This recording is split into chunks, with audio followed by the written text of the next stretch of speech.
Here we are. There we go. Hello, hello. We made it. What an interesting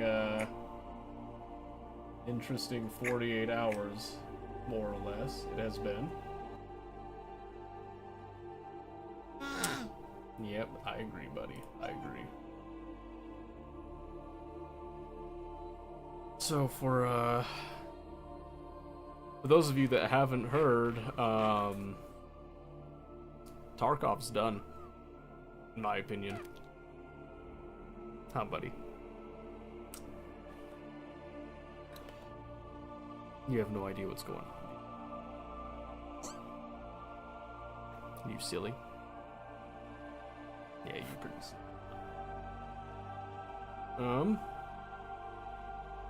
It's been a really good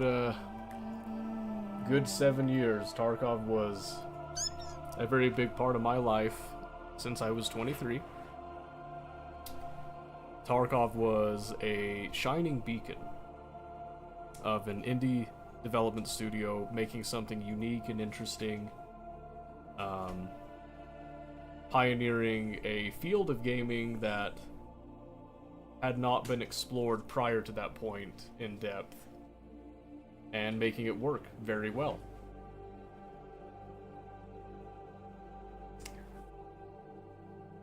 And unfortunately, over the past 48 hours, Battlestate has proceeded to not only lose trust in the game that they have spent the last 7 years developing, they have imploded and effectively shafted all trust in them as a community, like, beacon. No one's gonna buy any games from them if they have brains. No one's gonna trust them. Because Battlestate has now proven that they do not honor their past agreements. And they have dug their heels on this matter. And there's a lot of people giving several different reasons for why they've done it. Some people trying to justify it. The rare minority stating that the Tarkov community is full of whiners and privileged babies. But I think an overwhelming 98% of the community is 100% not on board with this. Yes, they did, Red. Yes, they did.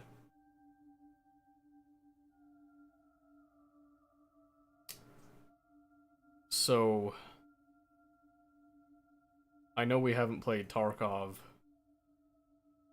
super often the past few weeks, but I had full intention on getting back into it with the next wipe and keeping up with it. But if this change is not addressed, then we're done. We're done with Tarkov. Which is not something I ever thought that I would say. I thought that I would be playing that game until the day the servers were discontinued. So, kind of a hard,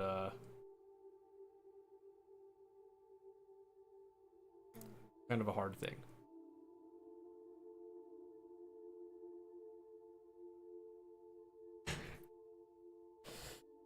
Yeah. Honestly, still play, because Tarkov is a unique element that other games don't have. Well, that's good, and I understand that, but I will not be playing it until they make appropriate changes. Because I've spent 7 years playing this game, and defending it against, like, all the various controversies over the years, and this is something that I will not support. I won't do it.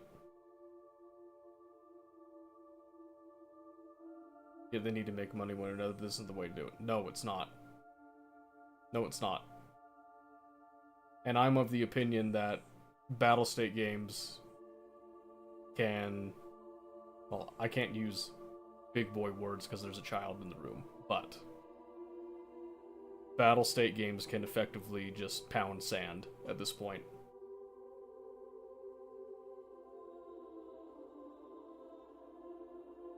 Yeah, if they are that desperate for money, that means that they have been misusing the funds that we have given them up to this point, and I can't get behind that.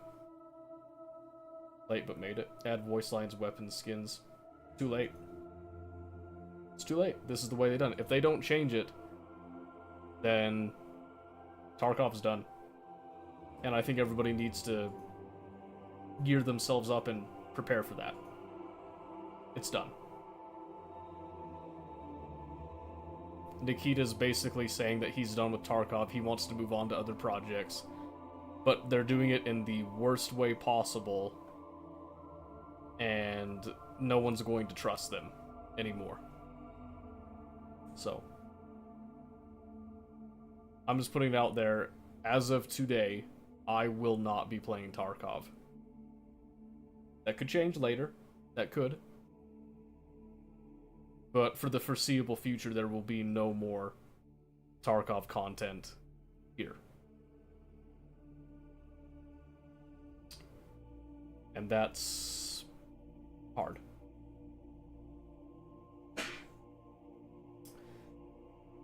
Tarkov, the end of his channel name is last year sponsored by the mobile game they got in battle with on X. Yep. Arena Breakout is what it's called.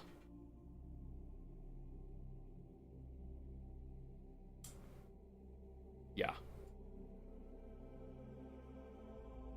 So I would urge most people to not even touch the game. I'd boycott it. I would. I think people should boycott the game until they make a change.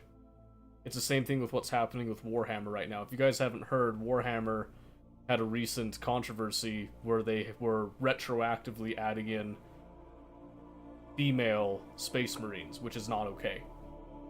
It's not okay. They're changing the lore and all that, and they're telling the original Warhammer fans to essentially pound sand.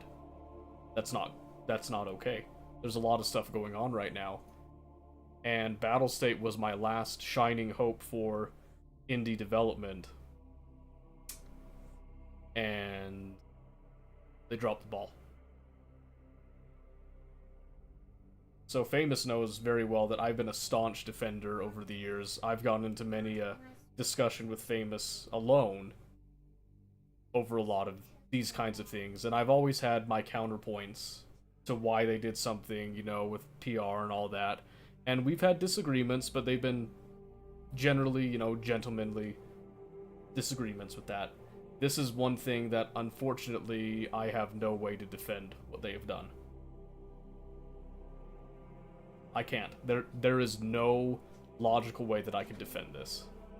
Really don't like what BSD with Tarkov. By the way, hi. Hi, Omen. Okay, to disagree? Yeah. That's the thing. We've disagreed in the past. But this is very clearly pay to win, which is something they said that they were never going to do. And EOD gave some advantages, certainly, but it wasn't pay to win, because they were all things that you could still obtain in the game without spending a single dollar more than the base game. It would just take you more time. This new edition, there are features in that you will never be able to get unless you purchase that edition. They need to take a step back and realize that, no, Brad, you're not understanding. They're refusing to take a step back. If you go look at it, Nikita has come on to interviews with the emissaries and their representatives in the various Discord communities that they have, Sherpas, and they've asked several questions about this, and every time he has taken a stance saying that he is confident this is the way forward, and anybody that's going to go to single-player Tarkov and do that junk, which has no benefit to Battlestate, he's saying let them go. He's saying, no, this is the point where the real fans will present themselves. If that is like cult level speak right there. Saying, if you're a real fan, you're going to like pay the maximum amount of money that we ask for with the least amount of return on it. and you're going to be okay with it. They said PvE is not DLC alone is nonsense. Exactly. So explain this to me. How come EOD gets Arena, which, if they had not given us Arena, I would have been totally understandable about that, because Arena is a separate game. It's a completely separate standalone game. That should not have been included in the DLC. That should have been a separate purchase, but they put it in anyway. So it's like, okay, wow, they're really going to give everything to Edge of Darkness. Now they're not going to give us PvE because it's a feature? I downloaded the game. The game has the functionality within it. That's downloadable content to me right there. And what's their solution? We're going to allow Edge of Darkness to have 6 months temporary access to PvE because of how valuable Edge of Darkness has been to us. Temporary. You heard that right. Other thing, 6 months of priority matchmaking. Remember the whole joke about Tarkov Prime with Pestily and his community and all that? Guess what? Turns out, it's reality now. How does that feel? It's reality. They're not saying it explicitly, but they're implying that if you buy this unheard edition, you get priority matchmaking. So it sounds to me like you're essentially buying the gold card, to this whole thing. You're playing an MMO now that has pay to win directly in it, unapologetically. Not to mention the items it gives. It's not even just the items, it's the stupid radio that makes when scavs won't engage you over 60 meters unless you shoot first now, and blah blah blah. It's like, so you're giving a clear tactical advantage with that. That is blatant. That's not a small thing. 60 meters is like stupid close. Stupid close. You could traverse all of Shoreline without a single sniper scav taking a shot at you, and then they'll take shots at other players. You essentially have the scav army on your side as a PMC. That's stupid. That's stupid. No one should have that. No one.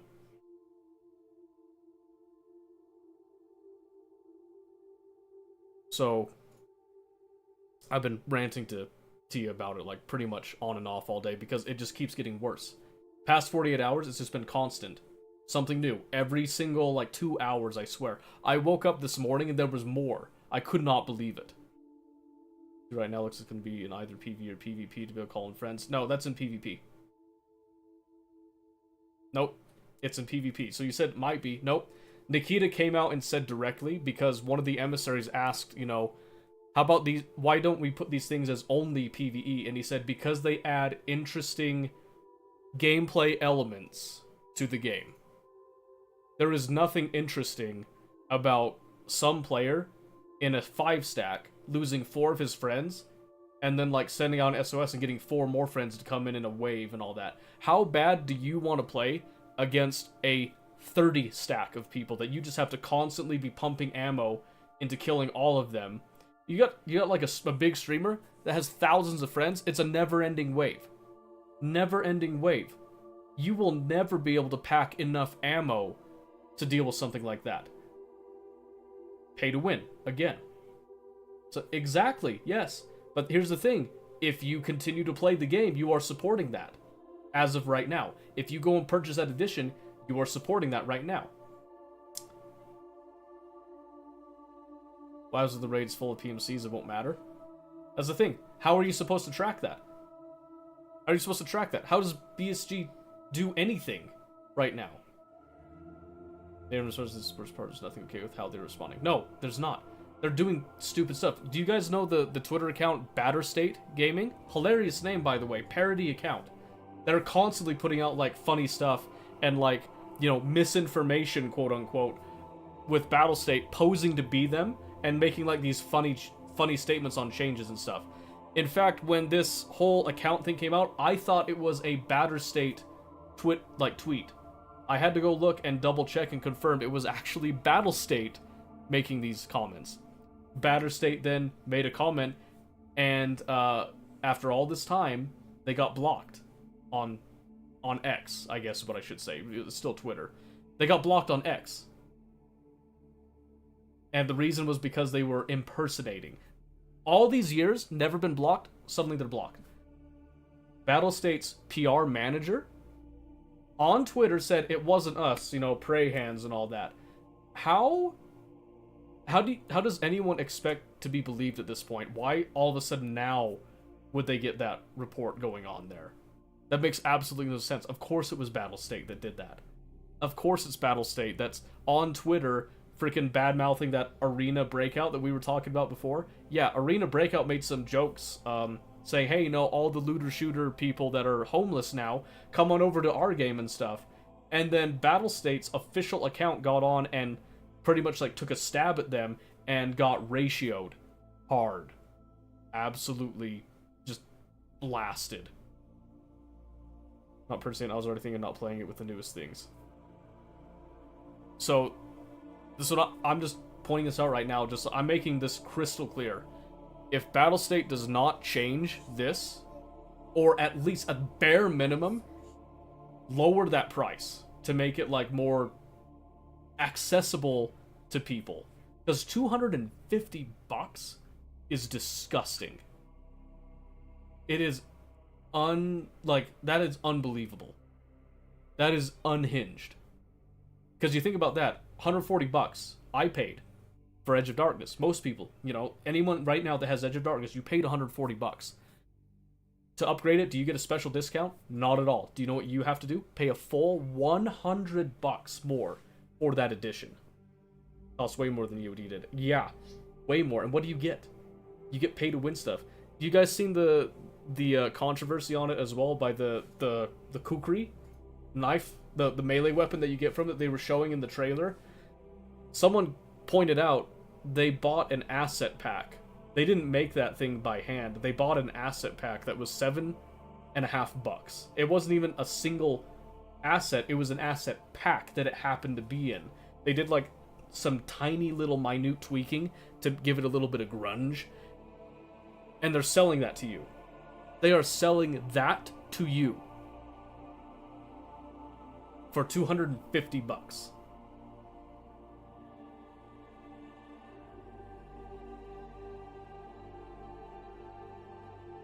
If you guys want to, making Wizards of the Coast look good. Exactly, yeah. This is after Wizards of the Coast, their whole debacle. People are still, trying to pull things like this. And before, it was all the larger companies, but now you've got Games Workshop and the junk that they're pulling and saying, oh, it's Amazon's fault and all this. We're just trying to, sweep it under the rug type of thing. No.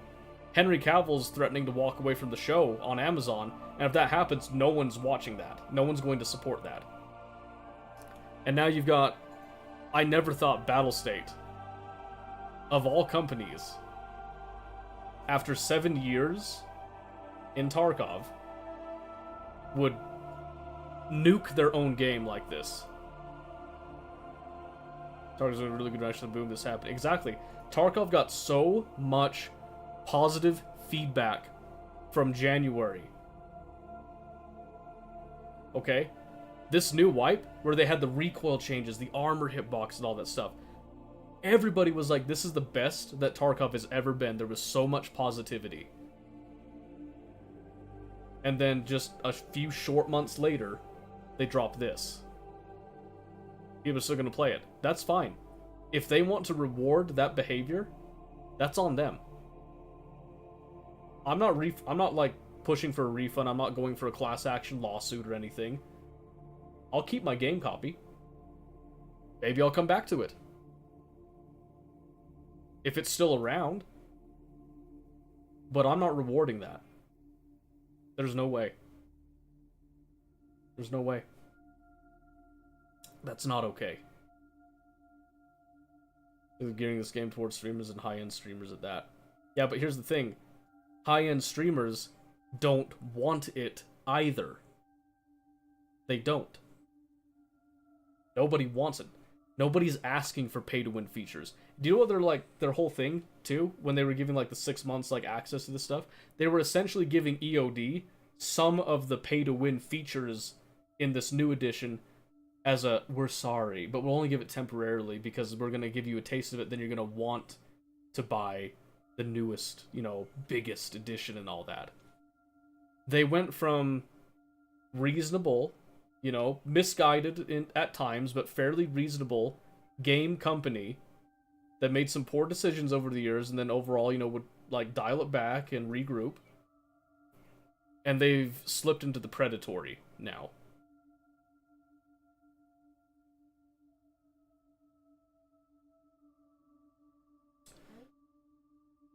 Didn't buy UD outright, build up over time. Yeah, I bought it outright.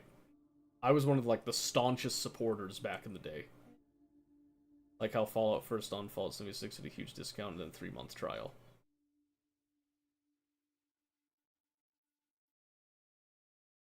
Yeah.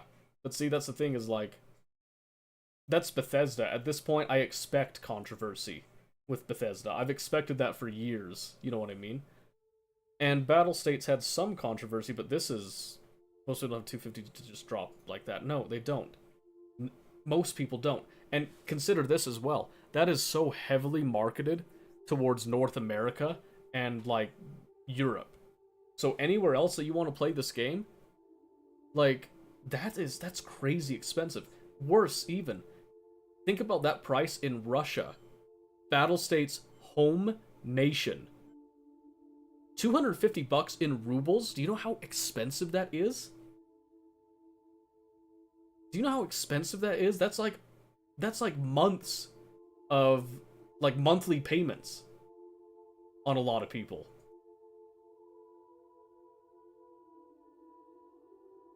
Something like 400 Kangaroo Land. Yeah. Yeah, and that's in Australia. Now imagine it with like the ruble and how like how terrible the ruble is comparatively speaking. That's insane. The poster about how they would have made more money if they just released $5 hideout. Yeah. Like they'd already done the stupid thing where they had the hideout stash upgrade that you could do as a DLC thing. Great, fine, I was like, that kind of sucks, but I mean, if people want that DLC, then it's an additional add-on. It changes the game like so minutely. It doesn't give you an advantage in game. I didn't care. Let people buy that if they want to. It's whatever. Give people more stash space and let it be persistent. Sure, that was fine. I feel. I was having a hard time sleeping last night. Basically, I could barely sleep. I was that miffed by this. And all day today, it's just been worse and worse. Every hour to 2 hours, something else comes up. So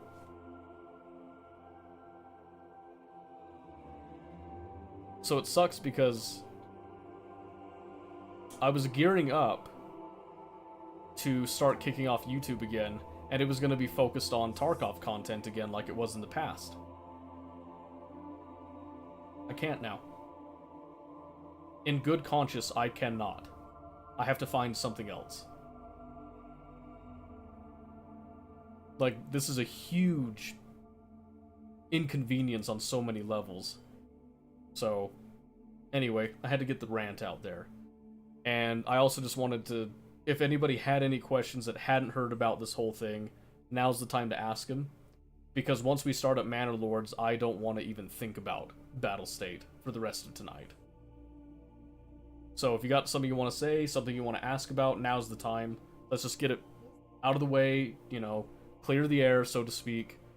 And then we'll move on and we'll just try to, put a smile on our face and pretend that stupid stuff like this doesn't happen for a few hours. And we'll go to an actual indie developer that's doing something inspirational.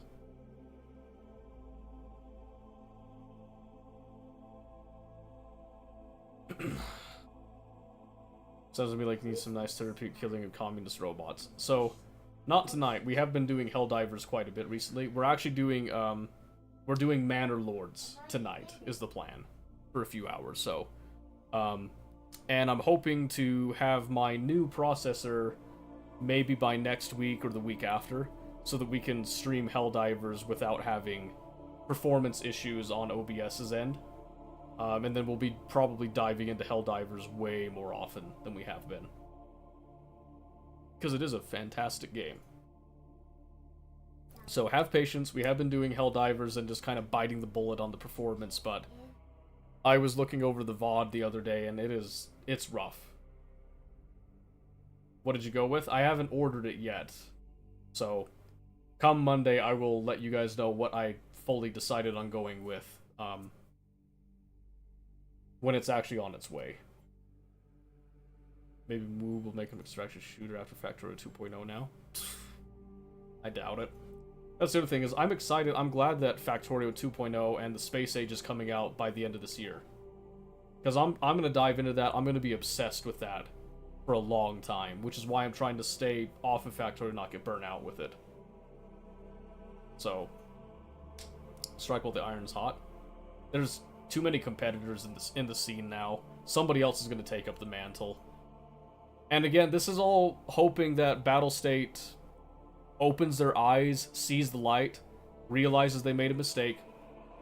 Completely, like, anybody that for some weird reason bought that edition, refunds it to them, walks it back, reassesses their financial situation, and does something more appropriate to their game with it. Did you see the Triple F today? Not today. I haven't looked at it yet.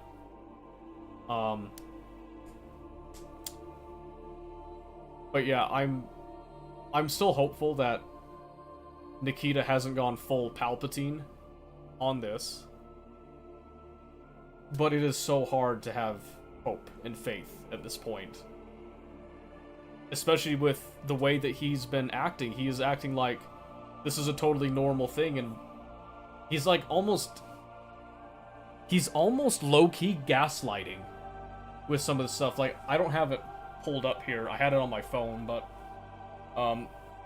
when he was being asked questions by the emissaries and all that, one of the things was they're asking, you know, since you removed the EOD and all that, added this new one, we were trying to figure out ways to break the news to everybody in a way that's, you know, conducive to Battlestate, like trying to be helpful.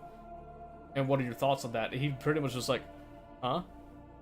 What are you talking about? Like, he acted like Edge of Darkness basically didn't exist with that question. He lost his freaking mind 100%. Yeah, because here's the thing. Some people are speculating or arguing that he's done with Tarkov and this is his way of nuking it and then moving on to other projects. Who in their right mind is going to trust Battlestate Games with any project after they failed to honor their agreement with EOD in this? And they're digging their heels in. Like, I was telling Tia earlier, they're not only digging their heels in, they are, like, bolting their feet to the floor, and they are deploying sandbags around where they have been bolted in, and they are, like, refusing to move. Like, they're going to die where they stand on this, apparently. And that makes no sense whatsoever. Absolutely no sense. I cannot believe that this stunt got through their decision-making process at all. I can't believe that this was even suggested. So, deep breath. Because, man, this is, heavy. They don't have an actual PR team. So they do have a PR manager. Fun fact, because we saw him on Twitter. That's the funny thing, is that they do have an actual public relations, like, Twitter manager person. Clearly not effective. Obviously not effective, but there were community managers as friends. Apparently they've got somebody that's running their stuff. And I think they are hired in the capacity of a manager. Someone there was just Nikita and boys. I mean, at this point, they've had 7 years, and the funding from all those 7 years. I don't know, it's hard. It's really hard. But yeah, I just wanted to make it public, my stance on this, in case, like, I don't want any question on that. Whoever has no actual training as far as I can tell. They don't have any actual training, or they have training, but they are being compelled, ordered to make certain actions and stuff. I don't know. Like, at this point, I don't know. Like I said, Nikita's gone full Palpatine. He is activating Order 66, and the player base is the Jedi Order. Who are the clones? I have no idea. I have no idea who the clones are supposed to be. So in this case, like in this example, Palpatine's gonna get shafted real hard. Because who's his clone army at this point?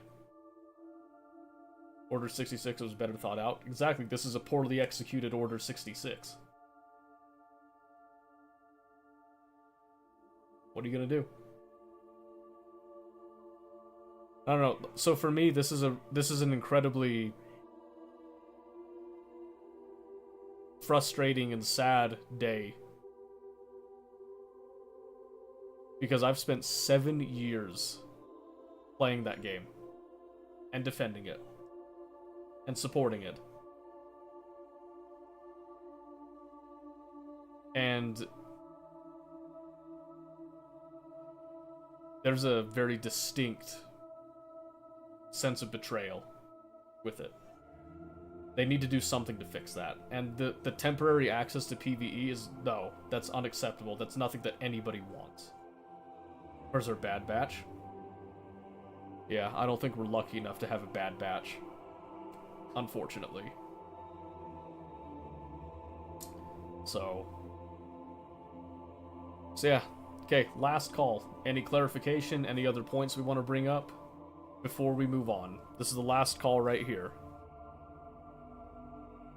Oh, and just to be clear, as long as this boycott of my own, my personal boycott, is in place, do not ask to play Tarkov. Do not ask me when I'm getting on Tarkov. Do not ask me the next time I'm going to play it. Just putting that out there. If and when we go back to Tarkov, I will make a very public announcement about it. Very public. You will know if we go back to Tarkov. Don't count on it for the foreseeable future, though. One last time, point and laugh at BSG. So here's the thing, I can't laugh. The situation is so ridiculous. I swear to you, if it was like any other game studio, if it was any other game, I would probably be like rolling in laughter. But I can't laugh.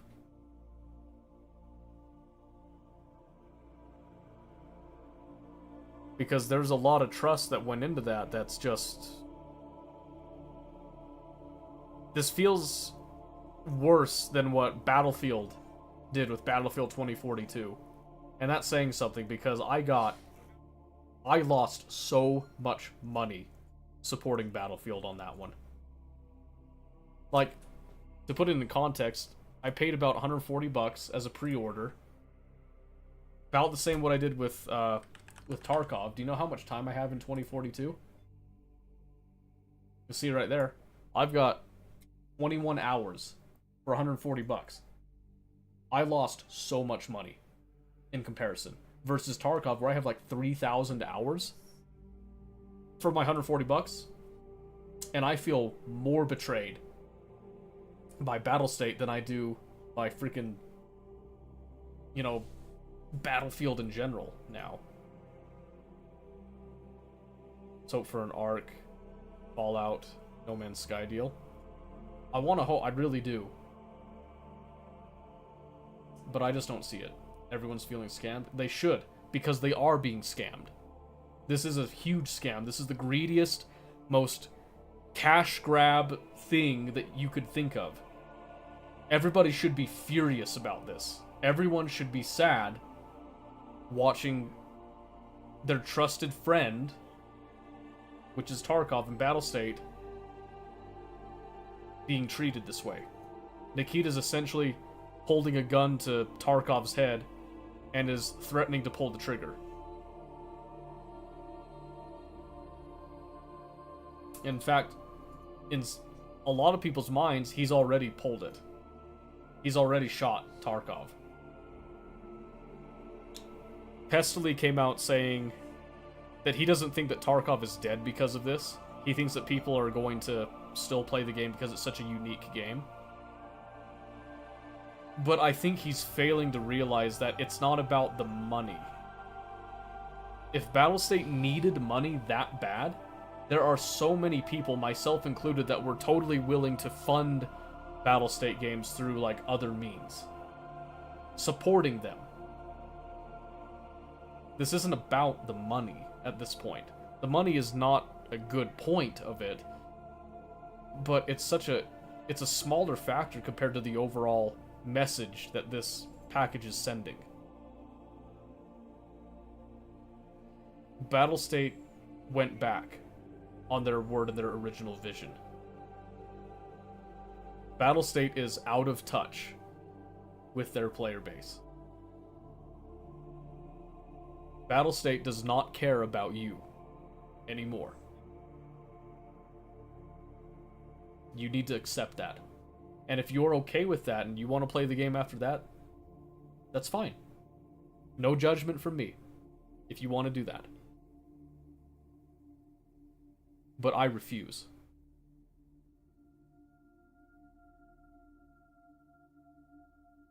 Okay. Everybody feel good? Vented enough? We ready to go to an actual developer that cares? Play a game that, you know, means something today?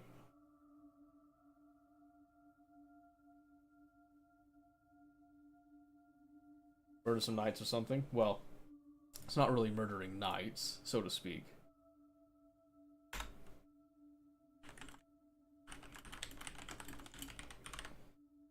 Okay. We'll switch that.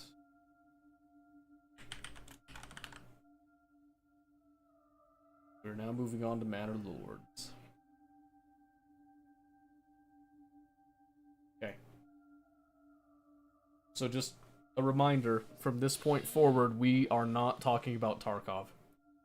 I'm not going to punish you or anything like that. Don't take it as a threat. But just know that if you think I'm going to respond to any other comments about Tarkov from this point going forward, then you're sorely mistaken. I will ignore your comment. You think Riot cares about us unlike BSG? Yes, they have to. Because Riot hasn't made anything pay to win. That alone means that Riot cares. If Riot ever makes the game pay to win, I will never play League again. That's how strongly I feel about pay to win. There's a reason I've never touched Star Citizen. Okay, just like the final thoughts here. I've never touched Star Citizen because it is incredibly pay to win. And the packaging and the in-game shop is incredibly predatory. Their whole practice is predatory. I will not support it. It's another reason why Life is Feudal MMO died when it did.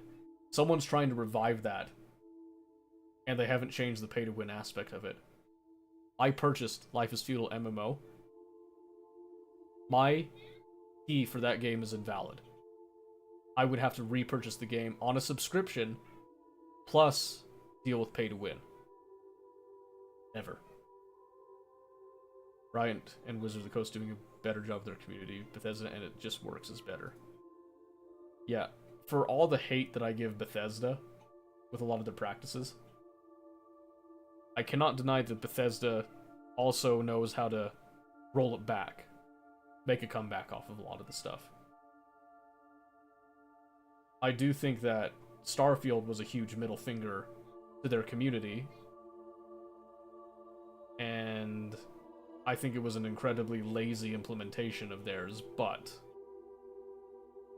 somebody out there probably enjoys it. Starfield screwed the pooch. Mm-hmm. Yep. Yes, it did. Okay. Manor Lords now. No more. At least they greenlit the TV show. That is true. They did greenlight the Fallout TV show. Alright, here we go, gentlemen. Manor Lords. Did you watch it? No, not yet. I have not watched it yet. I've heard a lot of good stuff about it, but I don't have Prime TV or whatever it's on, I don't think.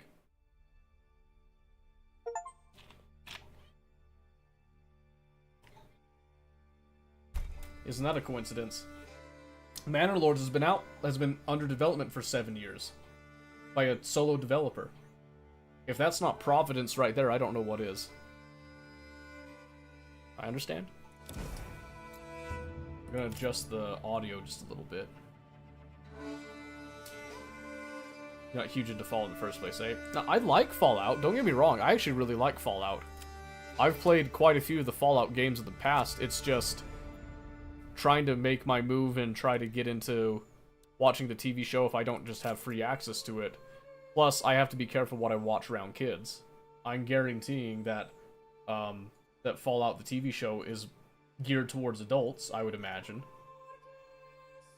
I can't just watch it with kids, so. But no, I've played the original Fallout 1 some. Fallout 2, I've even played like Fallout, what was that one, like Brotherhood of Steel, something like that, like some like knockoff like side game thing.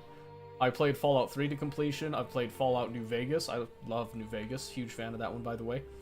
Fallout 4, I haven't finished it, but I like Fallout 4's, you know, environment well enough and all that. There's some stuff I don't like about it, but it's not your normal intense game. No. Not.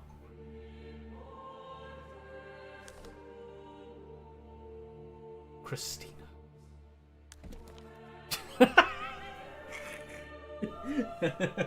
Oh, I love that that came up with that name. That was really funny. Let's see, what are we going with here? How distinguished do we go? Go with the beard.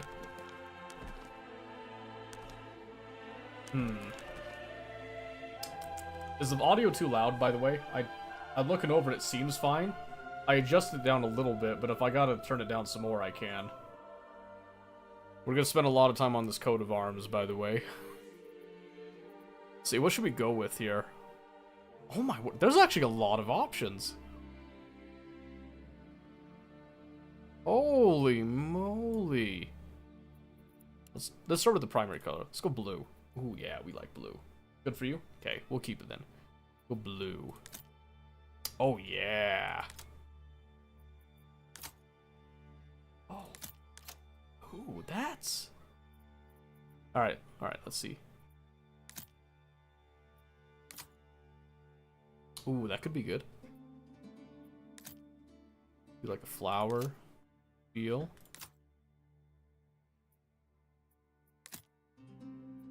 Ooh, man, what do we go with here? Some checkerboard patterns and such. Primary color. Okay, so that's like from your symbol. So we could do light blue. Oh my, we gotta do like a white dragon, right? Yeah, we gotta do the dragon. We gotta represent that. Or you could... There's actually an intense amount of customization I'm seeing here, and I'm liking it. And we do like black.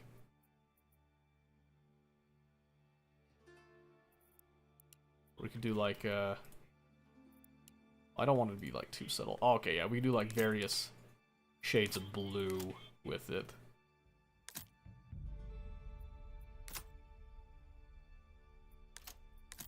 The flower kind of gives like an oriental theme to it in the back. Ever so slightly, I think.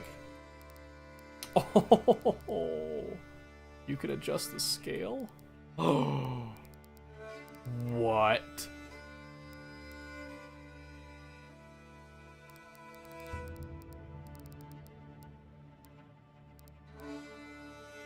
Oh, that's so cool, actually. Change the angle.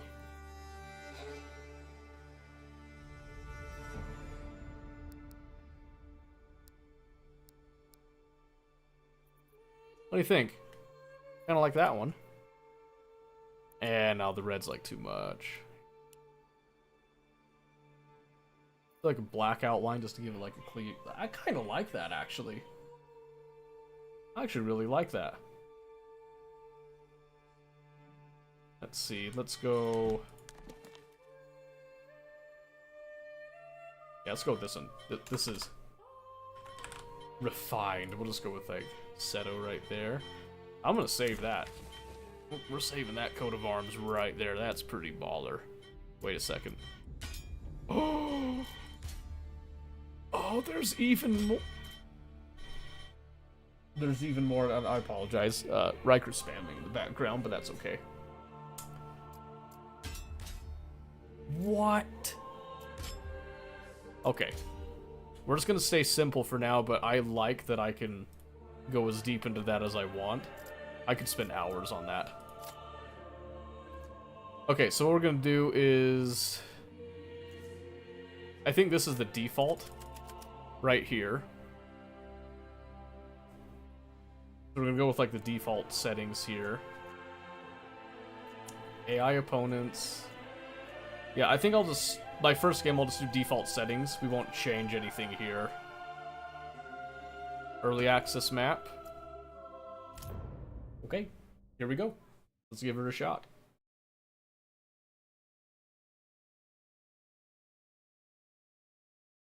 I have looked into the game a little bit just to kind of get an idea of how to play from a high level bit, but we're gonna have to do some experimentation here, so.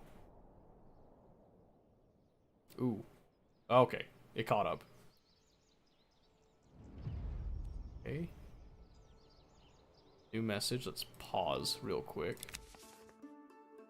Okay. Build up your town, your manor, and when ready, press claims towards regions owned by your opponents. Once a claim is impressed, be ready for battle. I'll unite these lands under my rule. Victory condition dominance. Okay. So I'm pausing it right now just to give us some time here. Manor Lords' families need food and fuel and roofs above their heads to survive. Supplies in the region panel shows how much you've got left. Sick. Okay. Oh my word, that gives me some Company of Heroes jive with that. That is pretty awesome. So it looks like red is us. That's kind of interesting. Press claims of the region when you gain enough influence. Okay, so we'll figure out how that works. So this is us. Iron, animals, clay, berry deposit, and a stone deposit. And then plenty of wood as well. Okay. And I think, if I'm seeing this right, I'm guessing this... One of these two is the opposing player, so to speak, so I like that. That's pretty interesting. Okay, so let's come back over here and let's see. So they do give us some supplies. Oh, we can see the overall up here. I don't have to cover over that. 38 construction, 8 timber, 20 stone tools, food, fuel, yada yada yada. Okay. Roads. Some workplaces allow villagers to use hand carts. Connect your buildings using roads. Okay, that's a pretty normal thing. Do roads cost? That is the real question we have right now. So if I were to go, let's see right here. They do not cost. That is pretty awesome, actually. So, if we are right here, we could do like a little city planning, I guess. So I think if I go, say right here, make just like kind of a big old central area right there.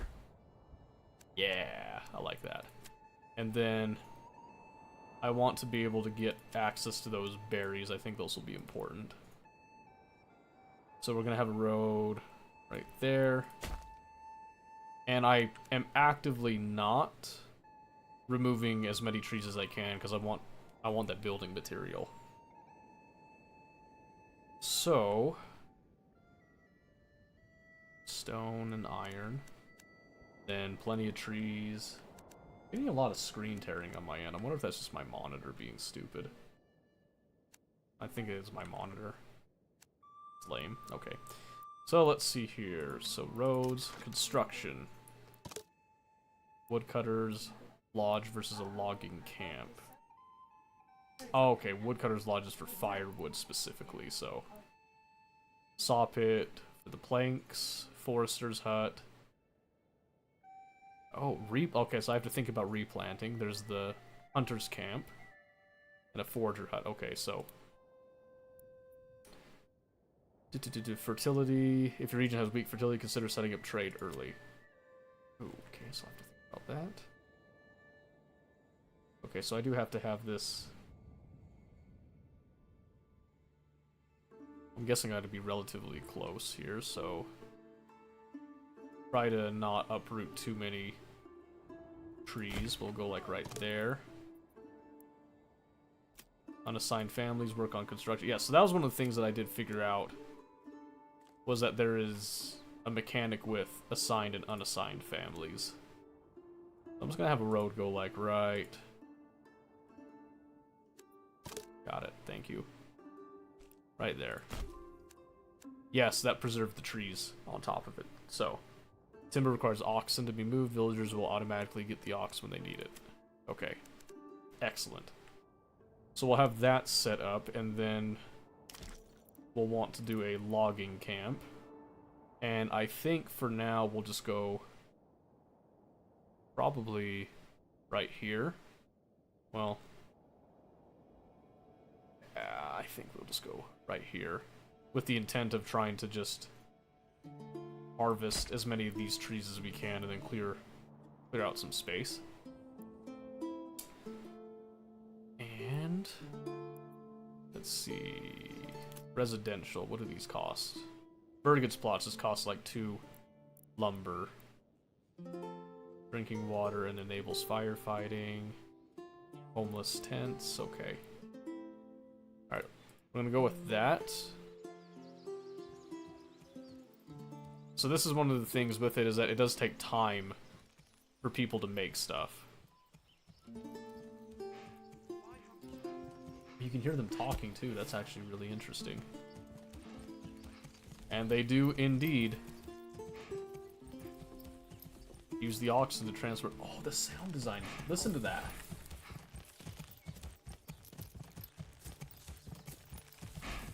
That's really neat. I did see that you can, like, visit mode.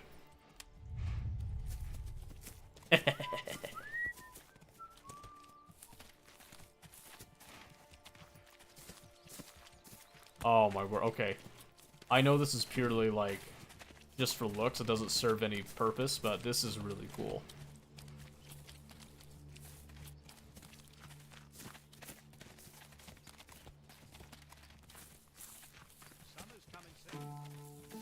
They talk to each other?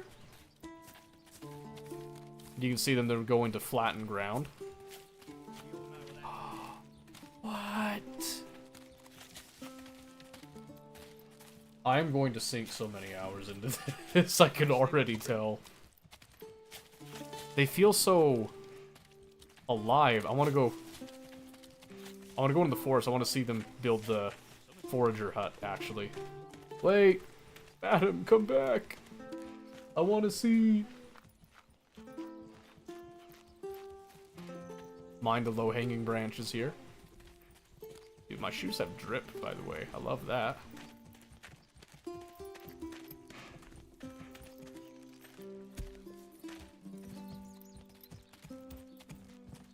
Oh, pardon me.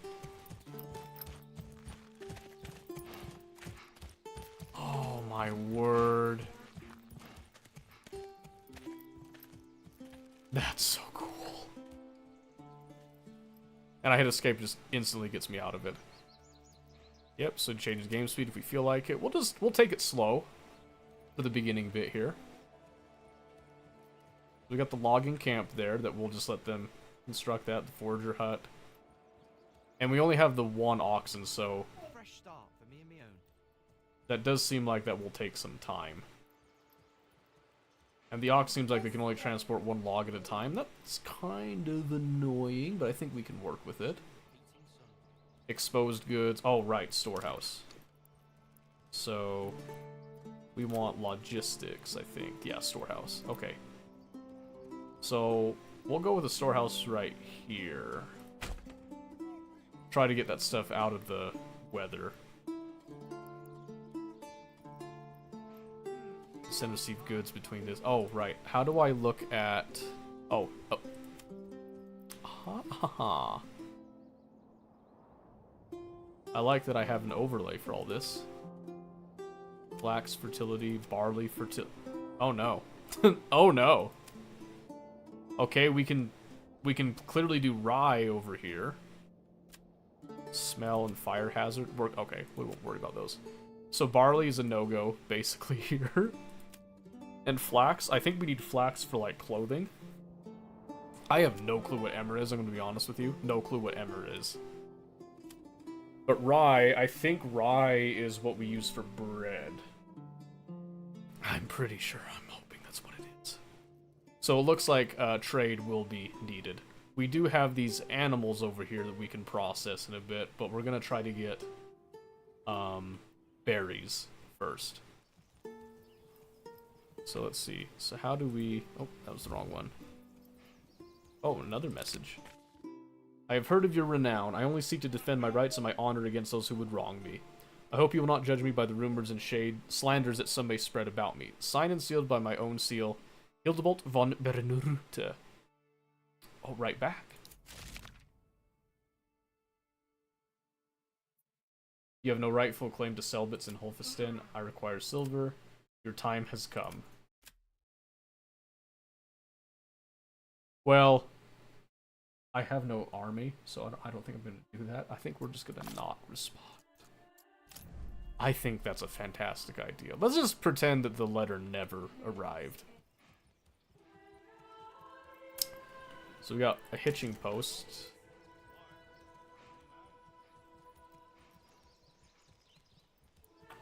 So what if I do a second hitching post?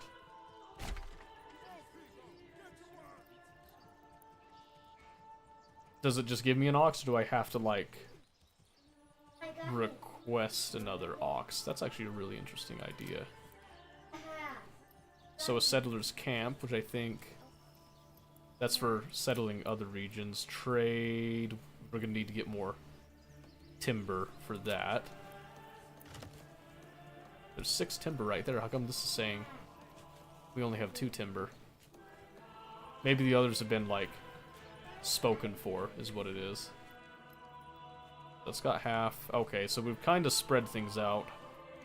So we'll speed it up a bit here for the sake of time. Looks like they're prioritizing the logging camp. Ooh, what? Hang on. Oh. Oh. That's really cool, actually. I don't care who you are, that is awesome. Alright, so we'll speed this up. Oh, construction finished. Okay. Assigned families. So that's one of the interesting things here. Livestock workforce shared between... Okay. This is one of the interesting things, that you don't assign individuals, you assign families. So I'm going to have one family that focuses on that. Well, actually, we have... Total population, we have 5 families. I need to drill holes in the pegs. They're actually talking about work. That's so cool. So I'm going to have 2 families that handle logging, because we're going to need a lot more timber.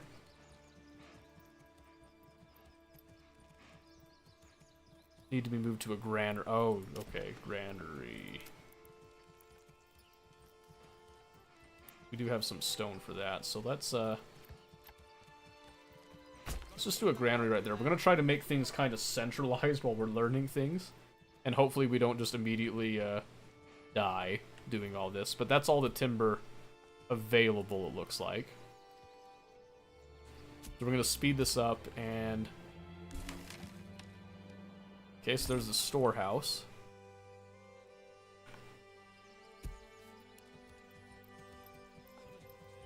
Transporting stone. Assign like one family to the storehouse. Oh, they're... Oh! Oh, they get the hand cards out. Oh, no way. He included animations for them loading it up.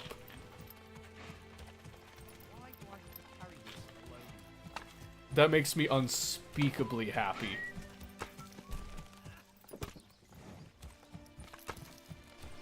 You guys probably don't care about like little touches like that, but this is pretty awesome. Oh. Oh, so you do have to order a new one. You can order an ox or a horse. Orders can be placed once a month, and it requires... It says a gold sack. What is that?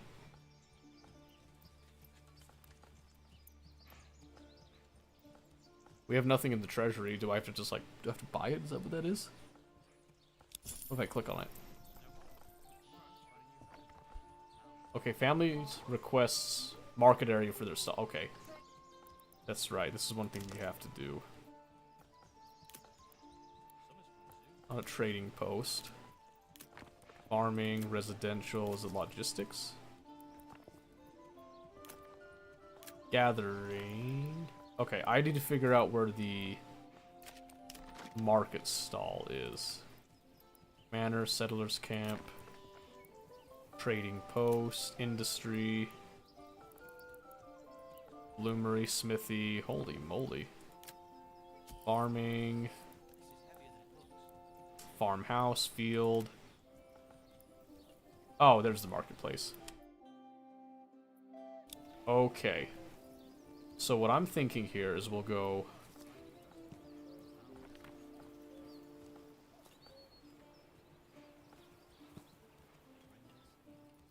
do like a fairly large marketplace. Sign families set up stalls automatically. Oh, okay. So we do that. And I think that's how the people will distribute goods amongst themselves, is how that works. If I recall.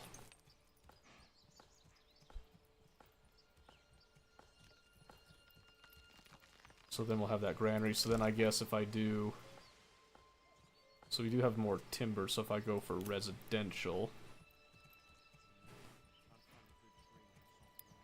Right, just leaving this space for a single family, and we have 5 families, so I need burgage plots for...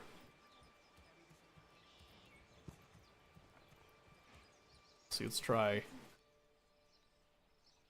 How do I rotate this? Oh. Not like that.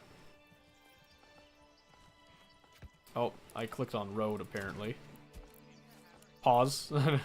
Hold on a second. Okay, so I go...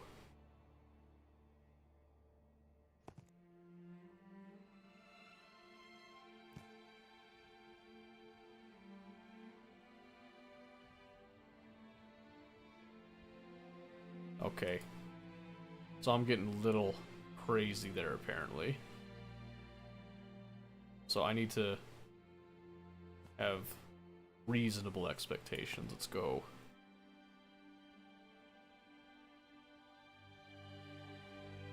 Yeah, let's try that. That's 2 homes. Then we just need more timber available, so we have to wait for that.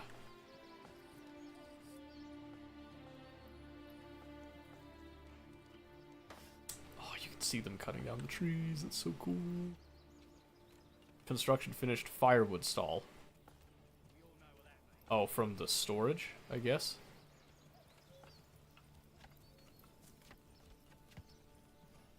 Interesting. I really like this.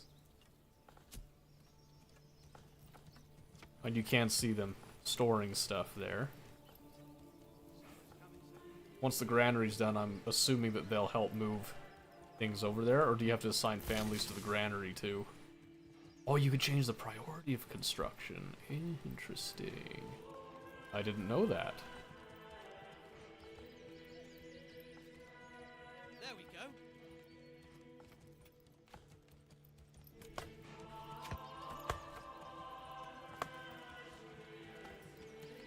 Can I stay with the drink? That's so cool. Hey, Rigby, that's your name? Welcome, welcome. How are you doing? Man, I'm pumped. This has been great so far. Alright, let's speed up the time a bit and try to get some more timber for the last of our burgage plots for the housing. Try to solve that. Axe really needs some sharpening. Oh.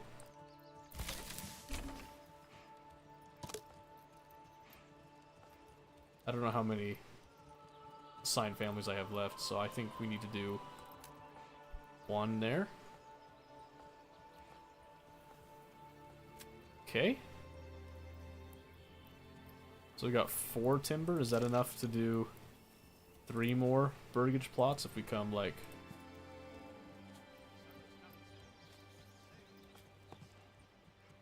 Oh, I gotta...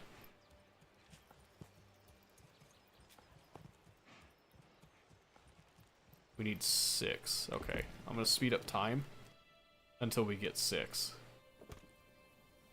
So we can just slap these down, not worry about them too much. This construction plan. A blind man or perhaps a blind fool. Okay, now we can slow that down again. There's now a food stall. We'll need to dig the foundations deeper for this one. Okay. So far so good, so... Have you marked the joists for the rafters already? Market supply, fuel stall, food stall supply, clothing stall, okay. Water access, church, okay, okay. So we have still quite a bit to do, it looks like. Including a well, which I think will just go right there because it's on groundwater. Jaunty angle to it. Oh. And a church, which is going to require, like, actual planks, so... I have to spare. But I think we need to worry about farming. I'd like to freeze me balls off, even with his wife to keep. So wheat, flax, and barley. Communal oven, windmill. That's all gonna require timber. Okay.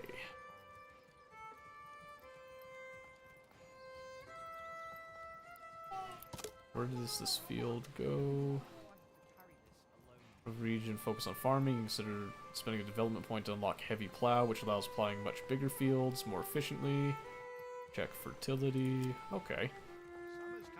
We did build on a lot of the fertile soil.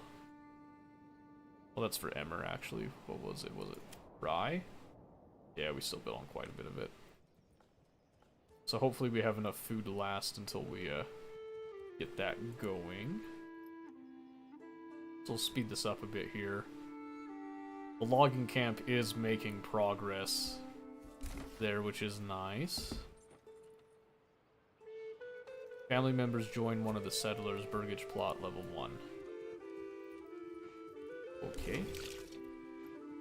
Still just 5 families. Not a problem.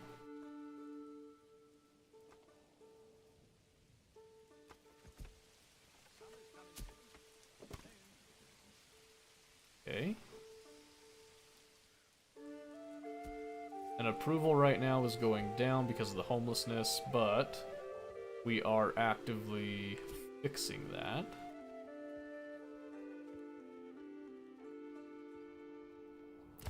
On, laddie. Okay.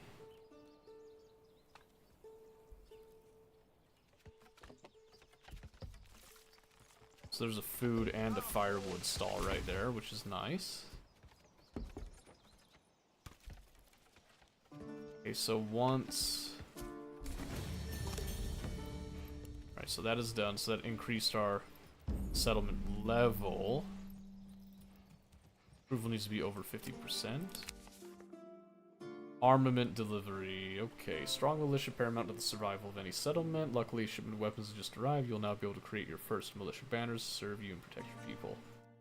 We will need more weapons to equip all the people as the settlement grows, either by making them or importing them from other lands. Form the militia. Okay, I didn't think we were going that far yet, but I think we've cleared out enough space. Let's plan out a field.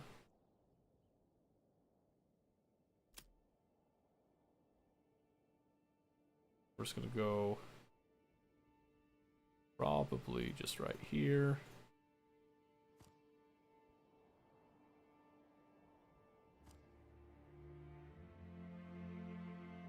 It's gonna be a little ugly, but okay. Farmhouse employs families work on the fields, workforce distributed accordance with the field's priority level, crops are growing, absorbed, temporarily lowering its fertility, diminishing yields over time, changing crop types, or leaving the field fallow for a year. Okay. We don't have to worry about leaving anything there, but we'll do a farmhouse here. So we want wheat. It's only 43%, but okay, that'll give us something there, and then we'll want a windmill, 96% efficiency right there, so we'll do that. Then we want a communal oven we'll put right there. And since we are looking at potentially starving here, let's come over here and let's bring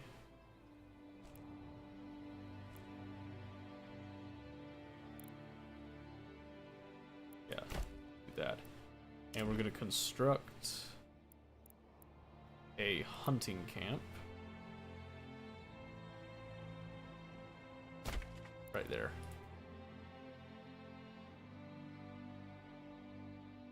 And once that's built, we'll reassign one of the logging families to that, I believe. We all know what that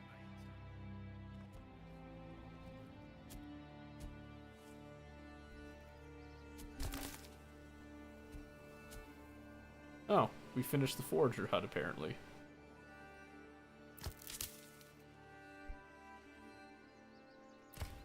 Let's do that. We're going to take one family off, and they are now foragers. We'll see if that helps improve our month-to-month supply.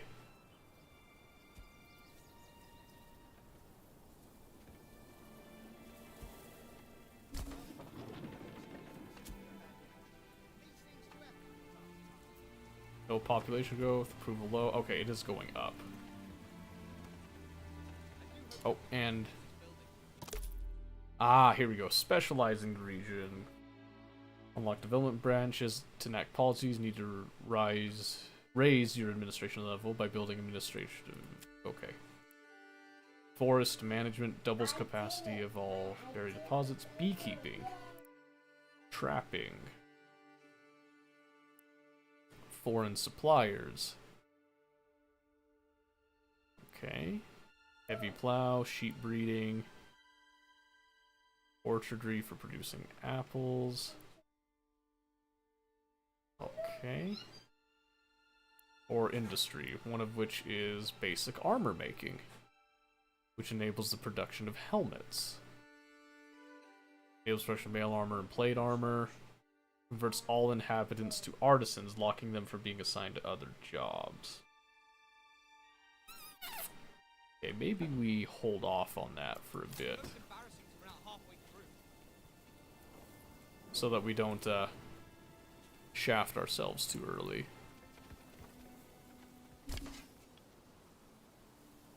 Okay, we have that hunting camp now.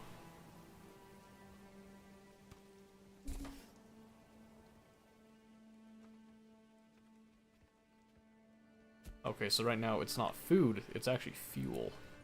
That's the problem. So we need to go Woodcutter's Lodge, and then we should consider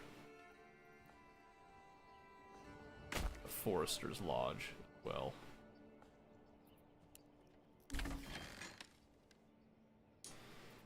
Okay, so the farmhouse is done. And we should start that up. No unassigned families to guide the ox. Okay, so we need to consider 1, 2, 3. I think we need someone doing that though.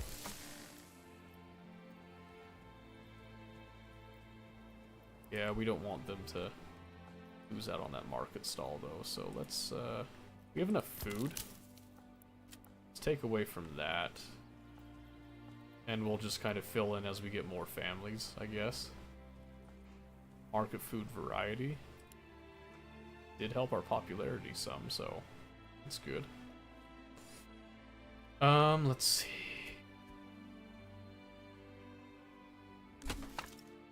One more family would be ideal right about now. Might have expanded a little too quick.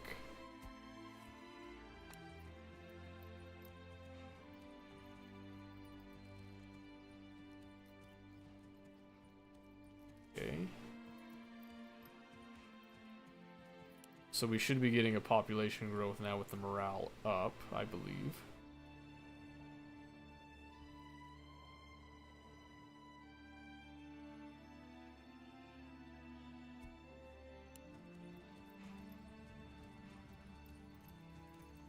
Okay, let's try. We'll assign that family to the Woodcutter Lodge, since we need fuel.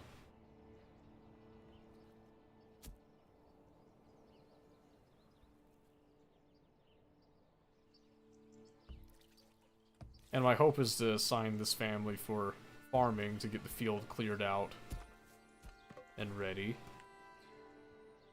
And then once it's growing, we'll like reassign them until we have more families.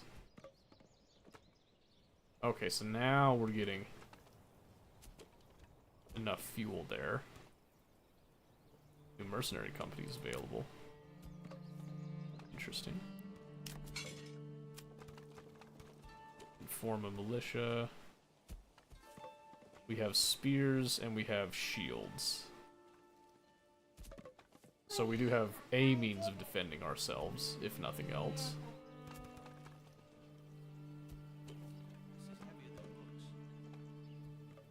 No population growth because the burgage plots are occupied. Okay, hey! Oh, I clicked on that. What the heck? Wait, they're all the way down there?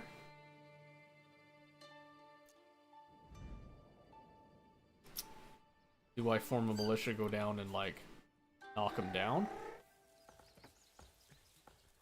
Should probably wait till that field is, sown at least, right? But I think we will go and take care of that. Okay, so we got 5 months of that. We should reassign them to go and gather berries again.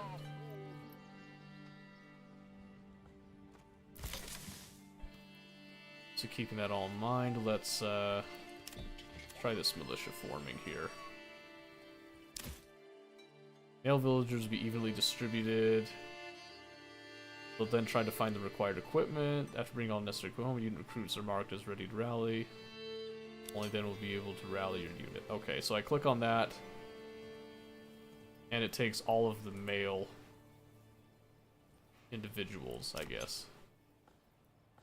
Recruits missing, so they're still rallying. Do they just run to the storehouse to get that stuff?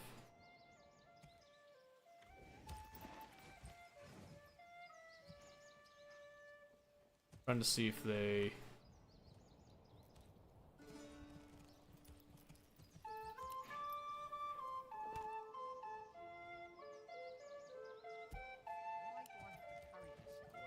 Transporting spears.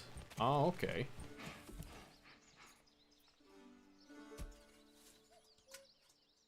Oh, okay, so they're forming up and arming themselves at home, and then I guess you rally them? So then they're just ready to go, and then they can just go grab their equipment? I think that's what I'm seeing here. So while we're dealing with that, let's look at residential again. And let's do some more burgage plots, I think. Bring this here, move that there, on. So like that.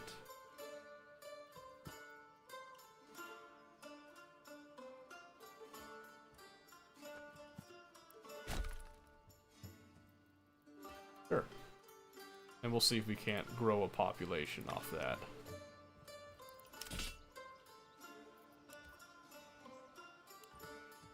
Still transporting stuff.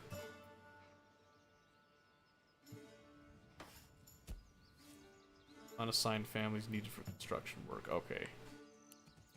Fair enough. Why do I have to carry this alone?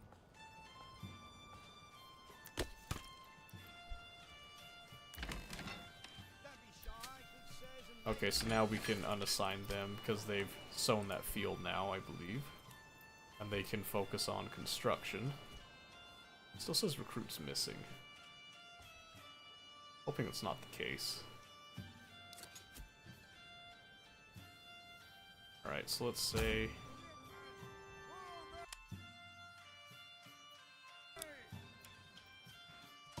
Okay, they are rallied.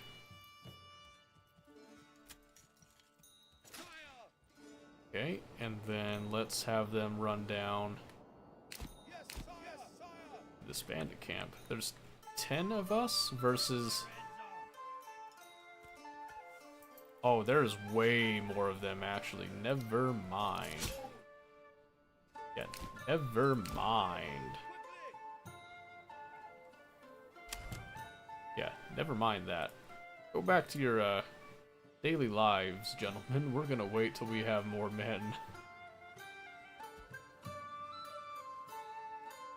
At least I know how to do it now. And I'm guessing when we get more males, they'll just kind of fall into place. We have 30 regional wealth now. Owned by villagers, can be used for import or converted to treasury via tax policy. Okay. We now have a new low population growth from neutral Kept that doorway's approval. width so that a cart can fit. Okay. We are attempting to increase that approval. So hopefully by having more berries and having that variety, which will probably be short-lived here in a bit. Because we have to wait 50 days before we can harvest that wheat and get more bread.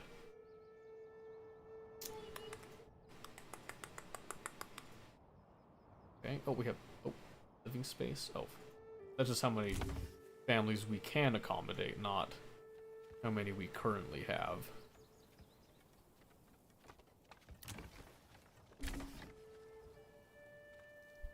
Okay. Seems good. And our approval is going up. We still have a high variety, which is helping. But that's not going to last because the bread's going to go away. And there it just went, so we need to assign a family to that now, since we finished the construction. So we can get some meat.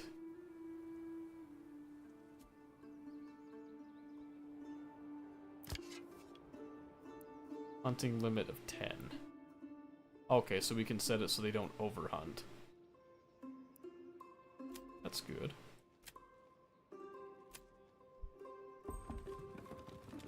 A new family started moving in. We now have 6 families.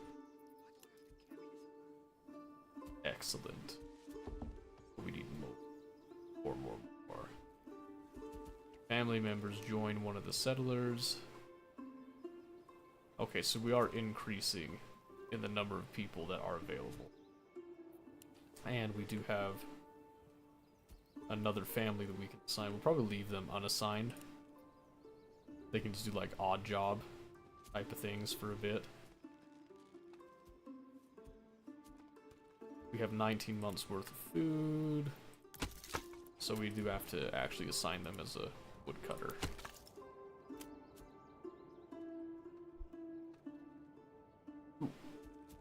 Cool, cool, cool. We like that. Hey, Eloon, thank you for the follow. I appreciate that. Thank you, thank you. Running out of fuel. I'm working on it. Chill. It's coming.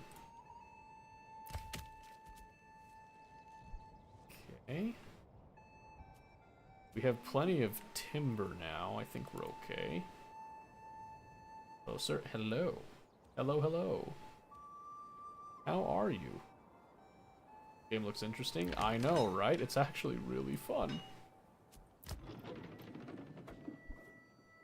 It is a lot of fun. I am greatly enjoying it. Okay. I think we've exhausted those berries for the time being. So let's unassign that family and let's get them back on. Or is that wheat just growing? Do they have to... Well, let's see if they have to weed it out and all that. Maybe it can just sit. Why do I have to carry this alone?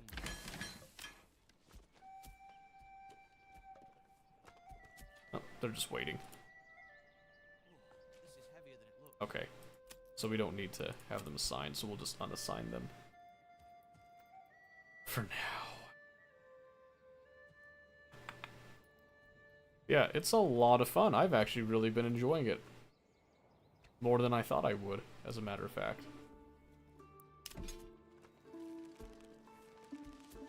This says 11 now. Why do I have to carry this alone? Love the music and visuals on this game. I know, right? This game is amazing. I love the atmosphere that they put into it already. Okay, 4 months of fuel. We are in August right now. This has 6 days left. 5 days? Okay, so we will be reassigning that in a bit. Bandit camp was sighted. Is that a different one? Oh my word, there's 2 bandit camps in the same place. That sucks. Sucks a lot.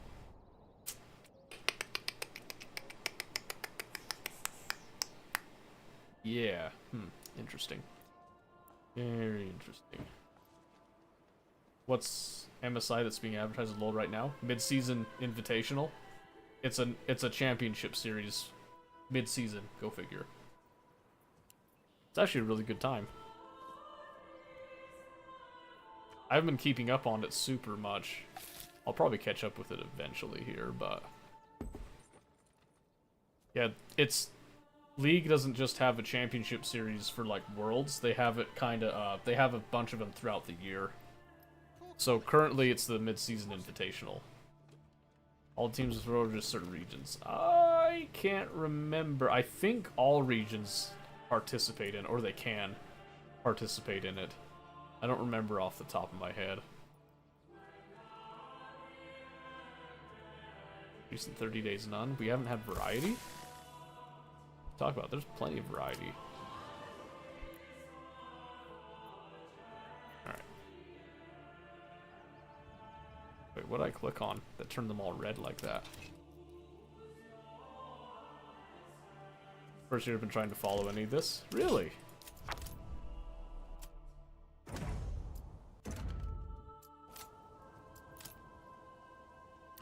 Okay. I was gonna say, how come they're all red now?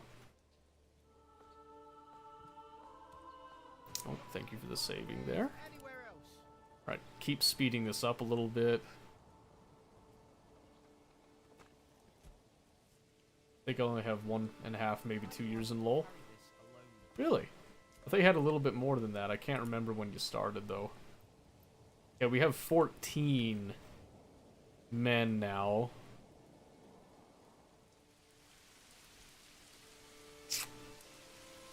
There are quite a few of these guys. I don't know if I want to risk it.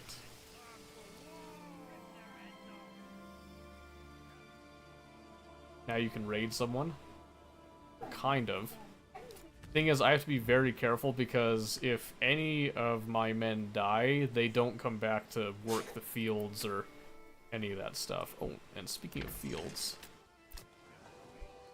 I think it's harvest time. 193. Look at that.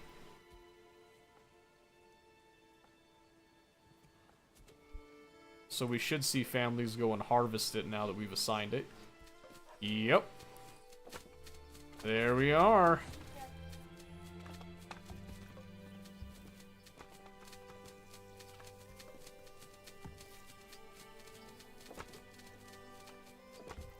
Three. Haha. It's not looking good. Is that just how many bundles there are?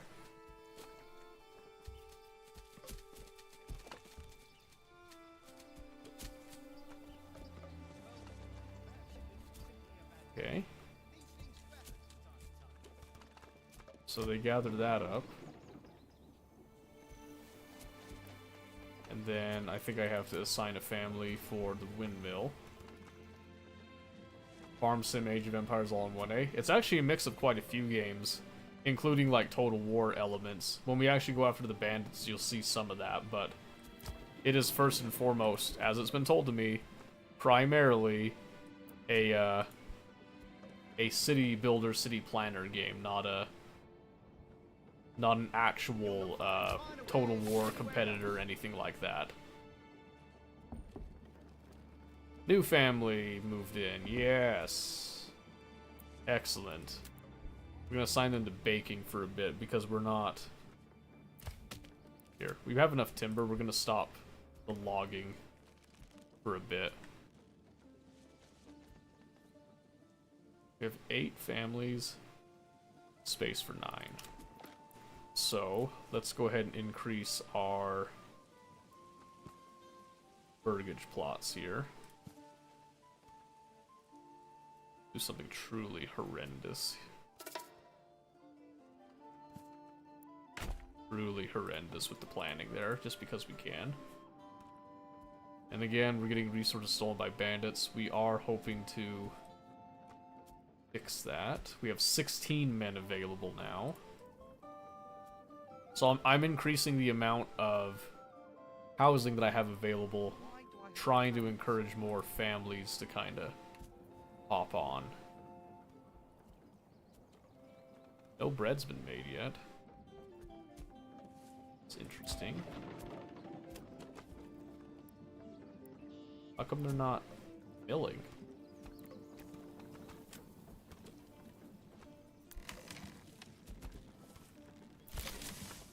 Where's the grain?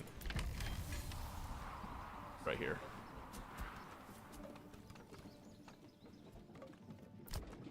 Oh, there we go. They eventually moved it over to get the flour and all that.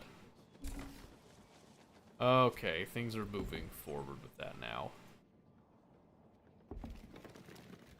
The only thing that's like slowing us down, honestly, it's actually our fuel at this time, which is okay.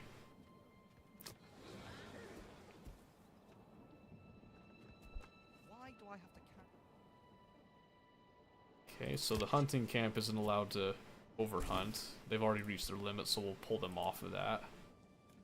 3 unassigned families now, interesting. Okay. Berries are pretty much like done. We'll see if they can do that a bit more. Let's get a fuel. Well, we already got fuel, but now we'll get a forester's hut. Storehouse, granary. I think everyone actually has jobs now and is assigned, which is good.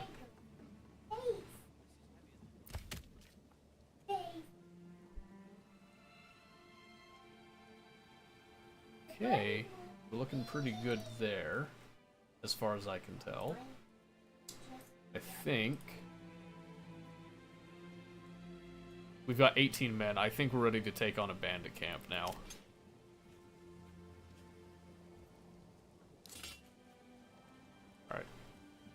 We're gonna rally up in the center. Assemble the militia!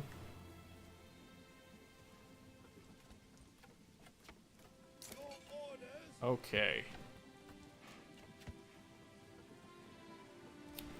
So now, we're gonna have them march calmly. There you go.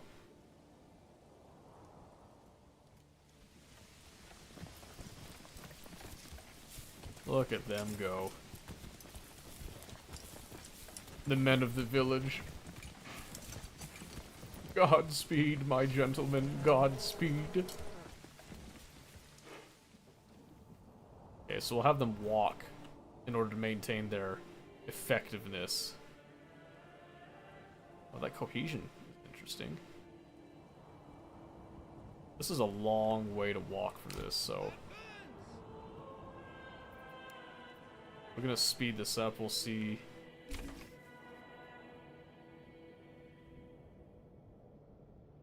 I'm hoping we can keep their cohesion up. They don't like to be surrounded by trees. Okay, I was hoping that they could, like, ambush them. Maybe we come over here, we'll get into the open field. And they'll prefer that.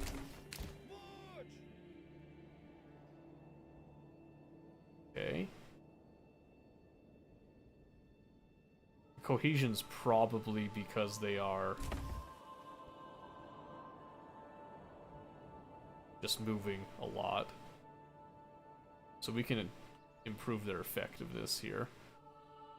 Oh. They have instantly moved on us, so we're gonna go...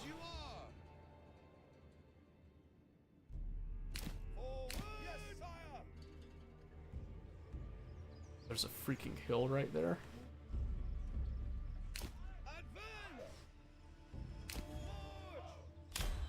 Yeah, we're gonna have to run over here super quick.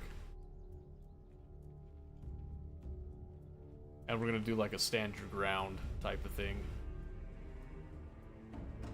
I think they can walk now. I don't think they'll reach super fast here. Oh. Spacebar pauses, apparently.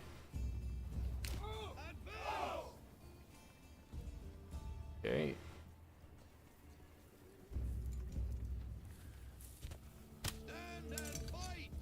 We do a stand ground deal.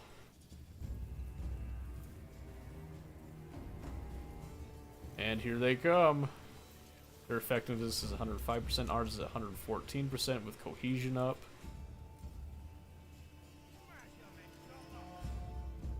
Okay, let's see how this combat works. 16 of them versus 17 of us on the defense. We should be okay.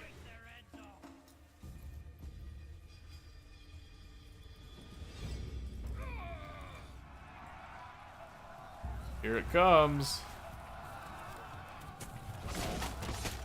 Ooh.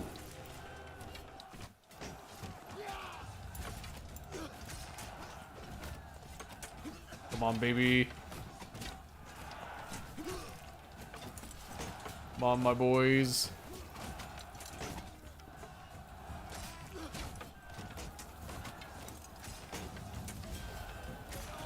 Oh, we got one. I saw him go down. I like that you can get this close with it. Does count men and women different when building an army? Yeah, you can't recruit women. It's the men that go off to fight. And if men die, you have less of a work. Oh, that dude got stabbed. Oh, we didn't lose a single person. Great. So now I think it's just a matter of clearing out their camp here.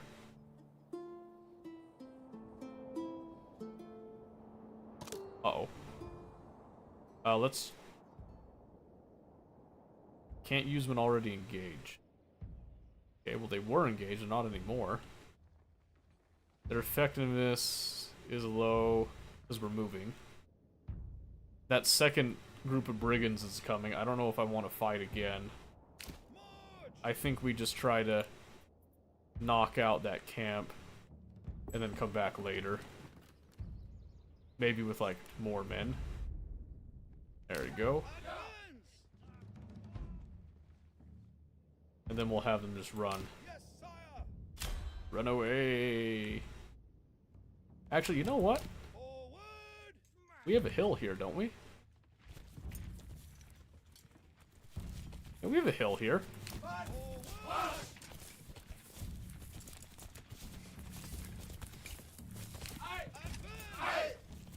Yeah, we have a hill here. You know what? We'll fight this. We'll fight this.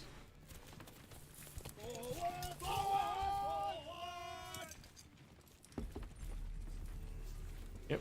We'll just sit here and just wait them out because I think they'll get tired on their way to us here. Oh, we have experience too. Alright, we're taking a risk. We'll try it.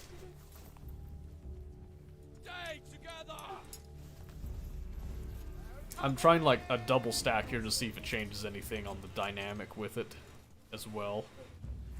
Army power balance. Interesting. Because we have more men? I think it's because we have more men.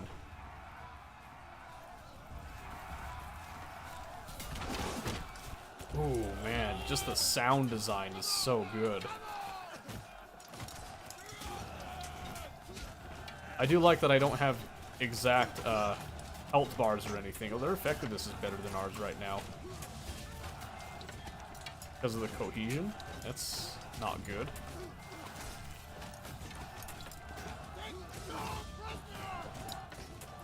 Uh-oh. Come on, boys. There you go. Oh, they're dropping like flies. What the heck? There you go. Yeah, yeah.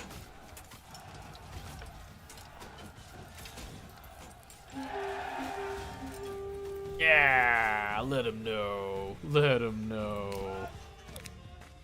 Search enemy belongs, you find a stash of goods. They could be sent to your people who surely need them. It's your right to keep it. This belongs to treasury. Send resources to the nearest town. Do that one for that one.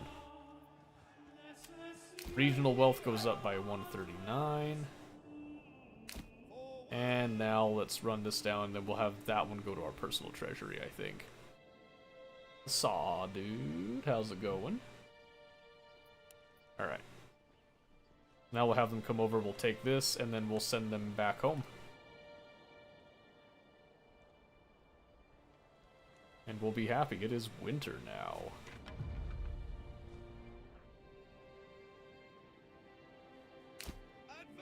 Come home, gentlemen. Okay. Treasury. We now have 176.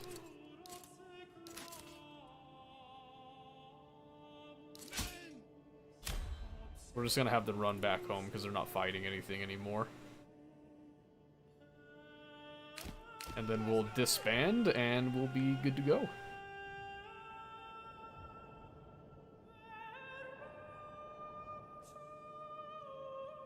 What you up to, Mobius?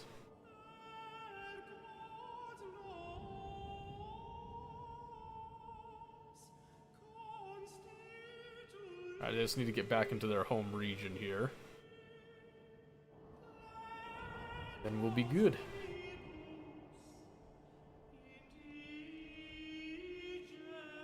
Right.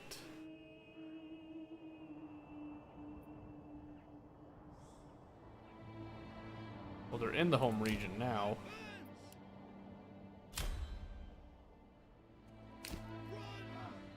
There we go. Okay, disband. There it is. Everybody came home alive. How about that? Okay, let's see. Food and fuel is good. Got people assigned to the forester huts. Do I need to assign that? Mining, logistics. In the specified zones. How do I specify a zone?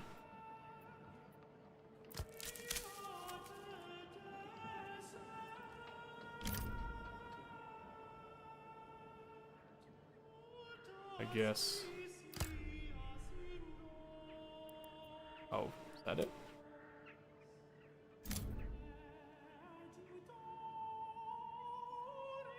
This would be like right there. Seasonal shrinking. Okay. So we should start gathering stone, I think.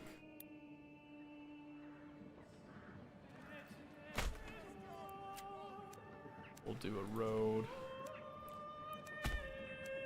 Going straight up like that.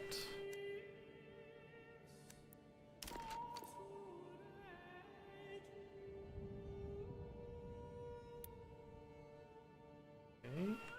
Probably wait on that for a bit since we still have winter spiels. We will assign a hunting family now that we have some more animals there.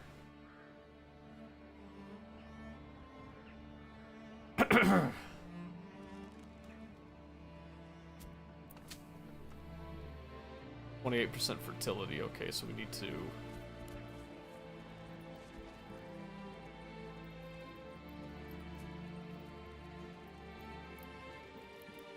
crop rotation, so first year is wheat, second year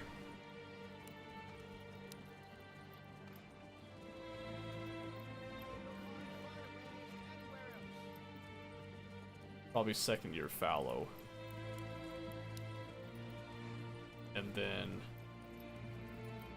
maybe barley on that. And let's make another farm plot.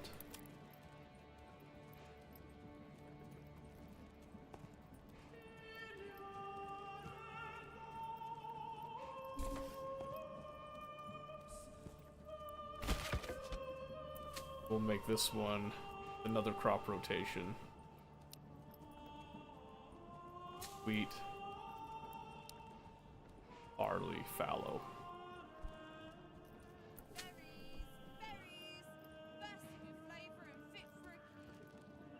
And we'll add a road.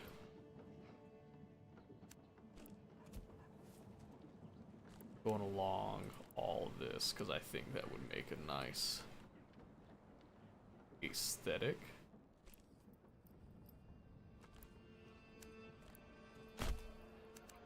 Yeah, something like that. It's starting to look pretty good. It's still pretty ugly, but it's looking a little better.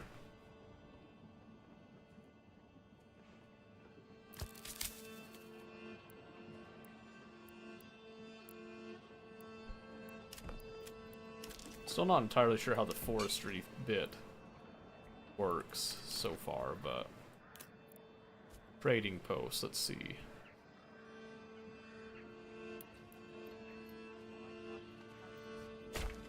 I think it makes sense to put a trading post next to the market stalls.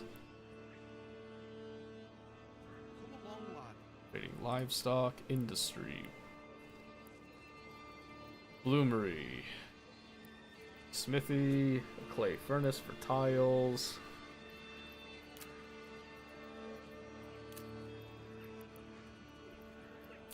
All right, we do need to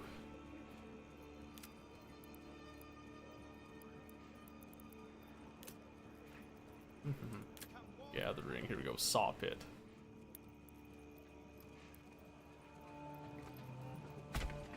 Which we'll put directly next to the logging camp there. And then we'll probably be moving the logging camp probably over here where this mine is, I would imagine. Which means that we've got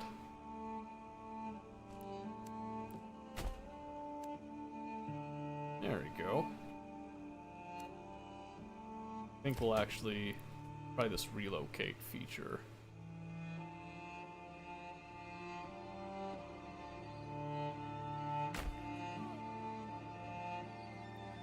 Oh wow, it just straight up rips it up.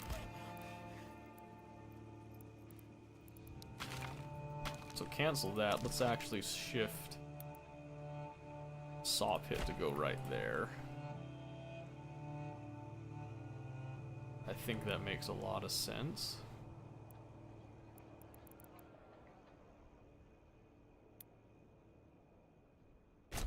see if I do a Forster hut over there. Maybe get some traction with that. Give it a try, right? So we have 10 families, but we have space for 15. Oh good, new families started moving in. Awesome. Speed this up just a little bit here.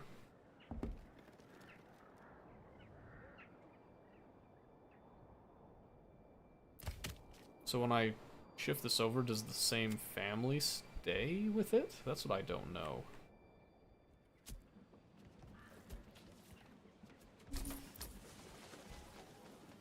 Okay, and then this one.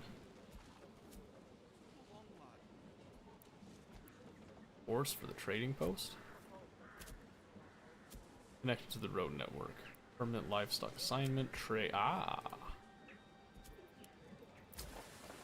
I guess I can assign a family to this.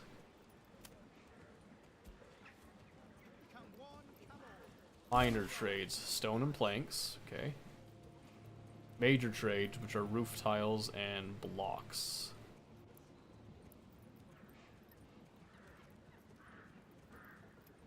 Interesting. Current surplus. Need a route first. Import, export, full trade.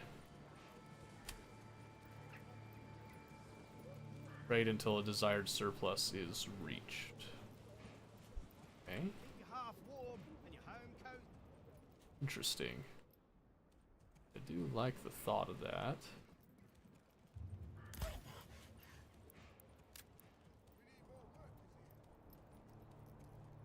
Okay.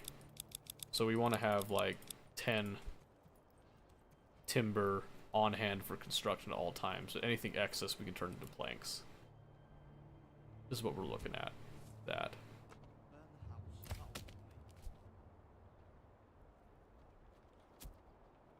Okay.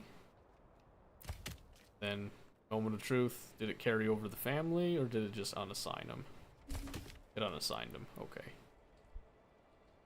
Which means I need to unassign that family and then reassign to that.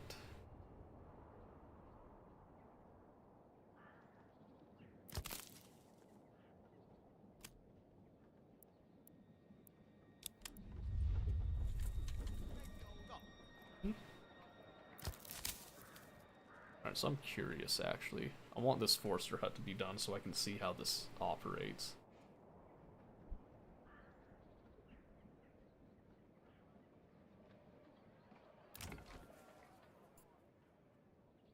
Construct a backyard extension. Oh, here we go. Passive yield of eggs. Oh, ooh. Okay. Hides.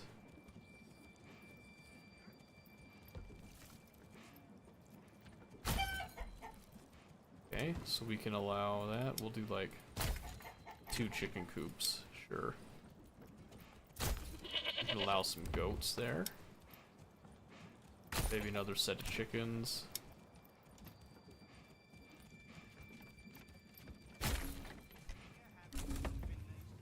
Actually, let's do... Yeah, well, we'll let them have vegetables. That's so cool. So this one do vegetables because of the massive plot size, I think. We'll have them do vegetables as well, just cause.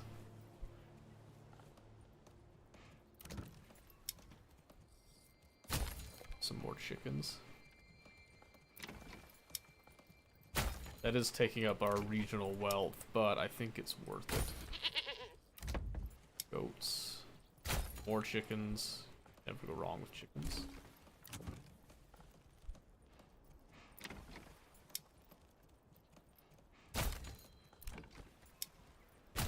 More goats.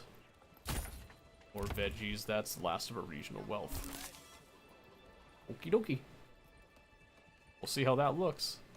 We give some more character to it, I think. It'll be very nice. Very, very. Okay, so now that we have that, let's actually take out this, and let's put a forester hut here. Come along. And then let's put a work area to that area. I want to see if they'll actually just like plant trees right here, because that would be stupendous if they did.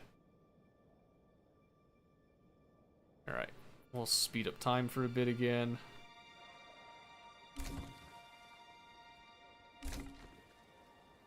And things should be smooth as butter.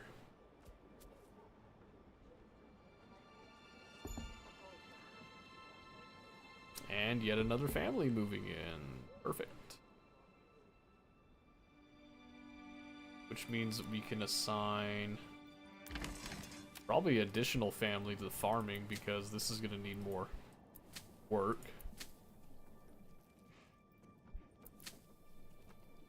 For sure.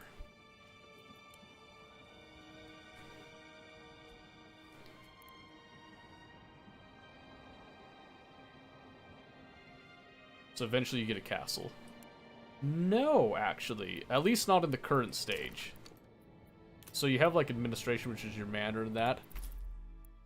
You do have like these developments. There's some policies you can do and all that. Remember, this is still very early access. But there is like some really interesting things that you can get.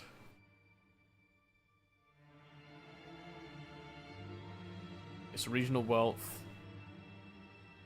firewood cart, and food carts.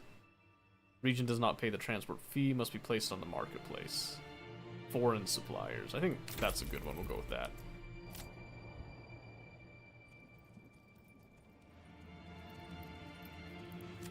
Don't know how exactly that works, if it's like something I drop down, but...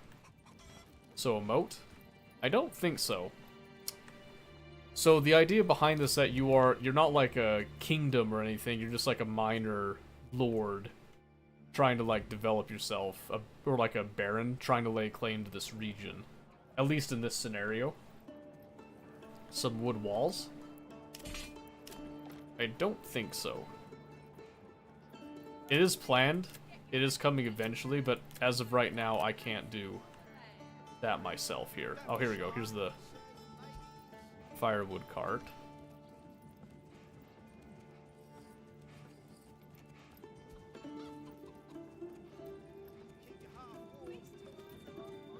That's the rotate. Get to work, lads. Don't be shy, good sirs and ladies. There you go. And then it's based off of the regional wealth.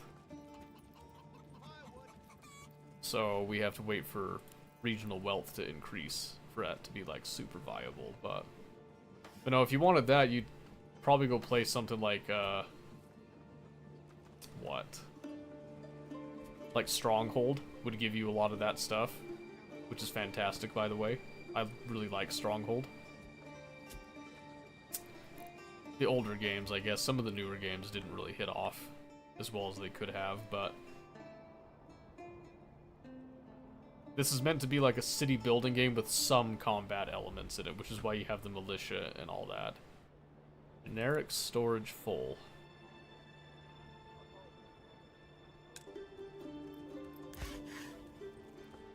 Which is their log storage. Oh no, generic storage right there.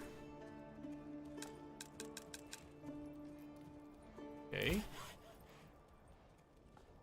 If I click on that and it's looking... Oh, I think it's looking over here. Potentially.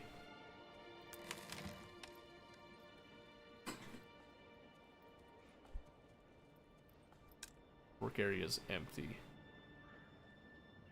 Okay. So we'll just reassign them then.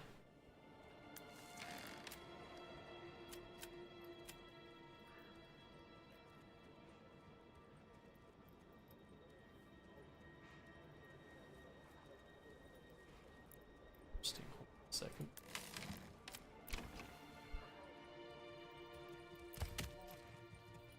Log storage 11.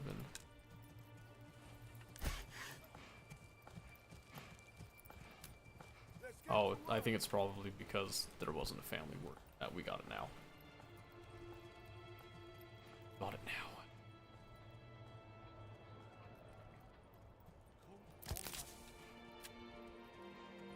So these foresters are waiting. I'm thinking when spring hits, maybe they'll start planting trees. Maybe.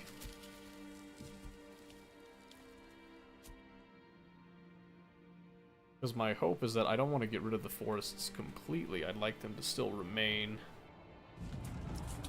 Oh, bandit camp sighted. Where is it? Oops.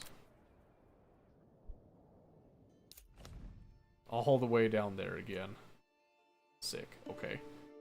So we gotta go do the same song and dance.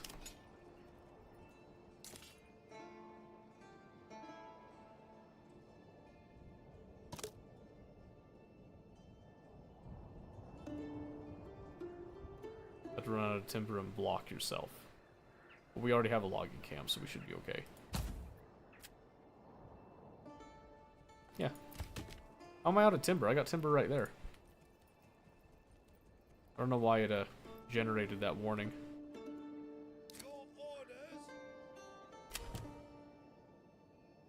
Alright, so we're gonna have them walk to that position, and we're gonna speed up time, and we're gonna go get this done. New message. Fans roaming nearby. Should we track their steps? Track the movement. Prepare for the attack in a year. Somehow we know that they're coming in a year. I'll take it. So we're gonna have a defense scenario, it looks like. Hey, face the winter, have your settlers not abandon you. Nice. We did it. We got an achievement for not failing completely. And we have 13 families out of the 15 that we can house. That's good.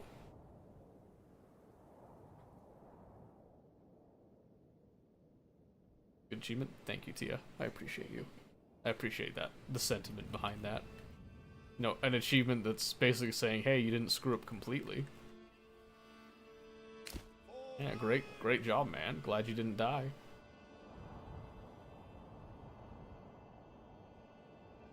Yes. Let's see, are they gonna aggro immediately here? Oh, yep. Okay. Gonna slow it down. Let's see what we've got here. Oh, I see a cheeky little elevated spot that we can use.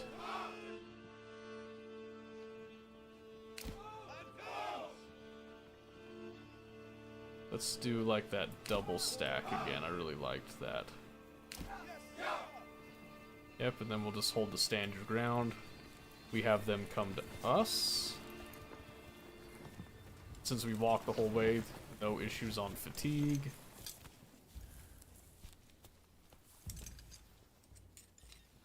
And we wait.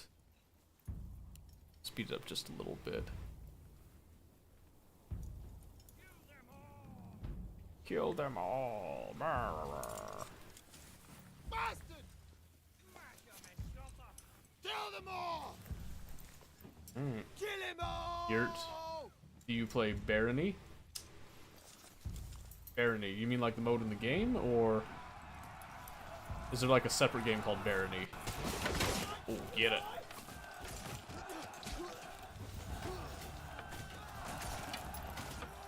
Ooh, yeah.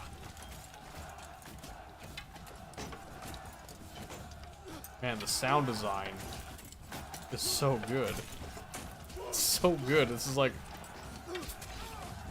Ooh, yeah. Uh-huh. Get him. Stab him. Slay him.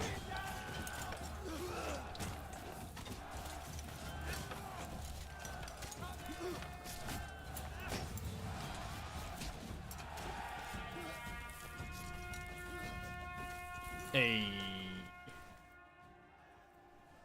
We got him. Alright. And we take the camp. And again, we didn't lose a single man because our militia's just too good. Another ruler's army was sighted. Oh. Oh my word, he has way more people than me. Where's he going with that? Back home? Yeah, good news. I beat you to it. ICAP.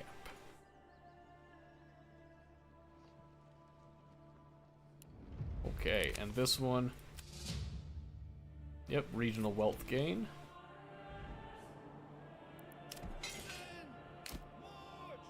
We'll have them run back home. Yep, we just increase the regional wealth, I think, instead of having it just go straight to us this time. Because I'm also not quite ready to, sometimes the end of one adventure is just the beginning of another. That is true. That is true. That's kind of how I'm feeling with the whole Tarkov fiasco from earlier that we talked about. Ooh, hey, regional wealth went up a bit there. That was fun. On top of what we already had.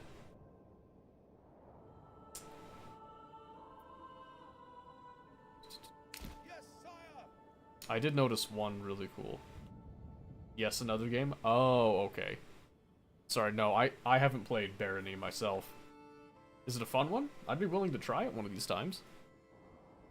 I'll at least take a look at it if nothing else. Alright, so they are now within sight of home here, yes. So we'll bring them all the way back home, where they can then disband and return to their lives. Welcome home, gentlemen. Another family joined. We have 41 people now. 14 families, 15 living space. Mad fun top tier game. Okay, where's my... I'll write it down. Barony, you said. I have a look at it. Apparently I need to play Barony and then, oh, I already forgot the other one. Like, Minecraft-esque survival. I'm sure if I Google it, I'll find it pretty quick, but... Upgrade to level 2. Requires not met. Orders up per family per month. Residential requirements will... Oh, so I have to do all these. So I need clothing. Okay. Can we do that?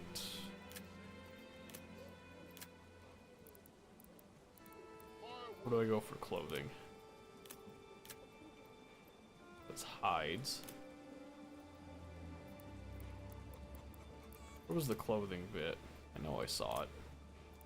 I think it was under industry. Berries into dyes. Weaver. Flax to produce linen. Tannery. Here we go. So we'll need a tannery, which will go conveniently right there, to produce leather. So where does the clothing...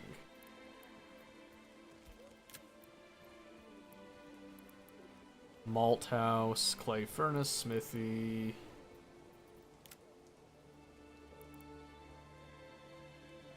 Beekeeping, charcoal. Summer's coming soon. Mining pit, logistics. Oh, you know what? I bet you I have to do like some sort of an upgrade, don't I? That's for armor making, mining. Charcoal burning, wrapping, forest management. Maybe not, actually. Beekeeping. Already went into this bit. Better deals, bakeries. Okay, so I'm just not seeing it.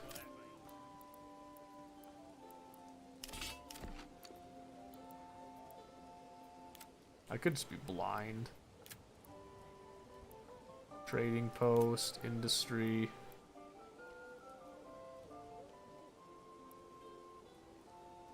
So how do I convert that leather into actual clothing? Is what I'm trying to get here. Well, burgage plot. Is it a burgage plot thing? Blacksmith's workshop. Bakery extension. Tailor's workshop. Here we go. Enables production of clothes and cloaks and gambesons. But the plot level's too low.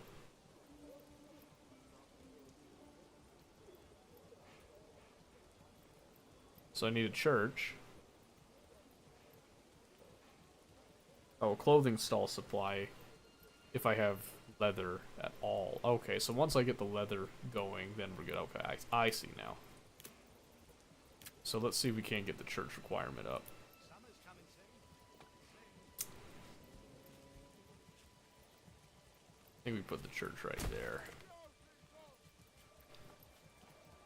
Okay, so now we'll speed this up. And then we'll get a tannery going here. Then once we have these amenities solved, we'll see about upping all that good stuff. Yield of 24 apparently on that, so we'll see how that goes.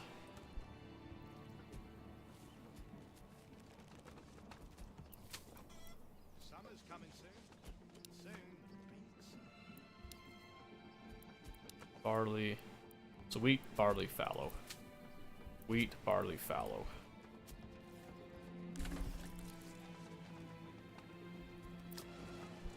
And in theory, that will all work out for us. We'll get one tannery going. We might want to consider livestock farming. Workers collect wool from grazing sheep. She must be imported first. Alright, we have a clothing stall now.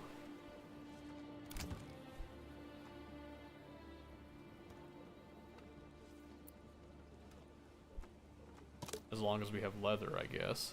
Uh-oh. Access herbs. We did have some disease, apparently. And we've maxed out our families for the time being. I think we're going to just stick with what we've got here. In terms of families, just because I don't think we can support any more. But I think we do another field.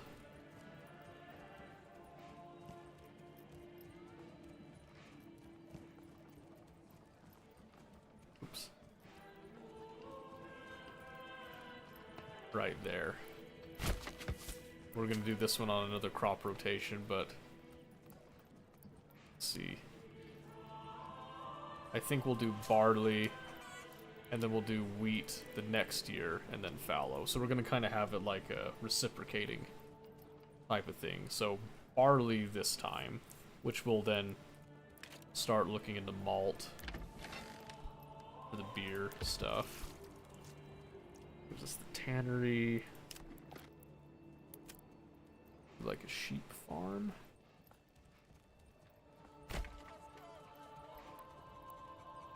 By the livestock trader. I think we need to do someone here. Trade. Advanced. I don't see livestock, so that'll be interesting. Maybe it'll come up in a bit. So let's look at the trade here. We could trade planks, because we have 15 surplus. So we pay to establish a trade route.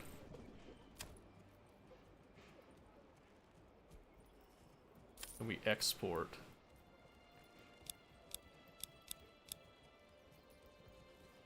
Anything above 10, we export, I guess. We'll see how that goes.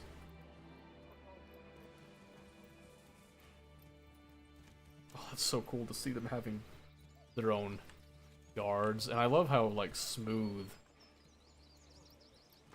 this is. Because, like, this was a totally janky setup I did, and it allowed me to do it, which I think is fantastic.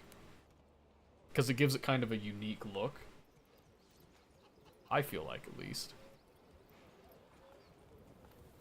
Why do I have to carry this alone? That church is still under construction. I'm keeping 2 families unassigned to make sure that we have people for constructing and doing odd job stuff.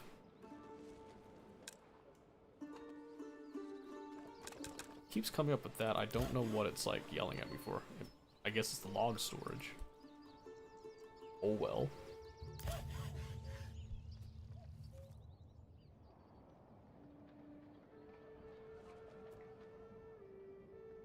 Okay, so maybe while that's going on, maybe we go ahead and do... Needs ale to function. Okay, so we need to do...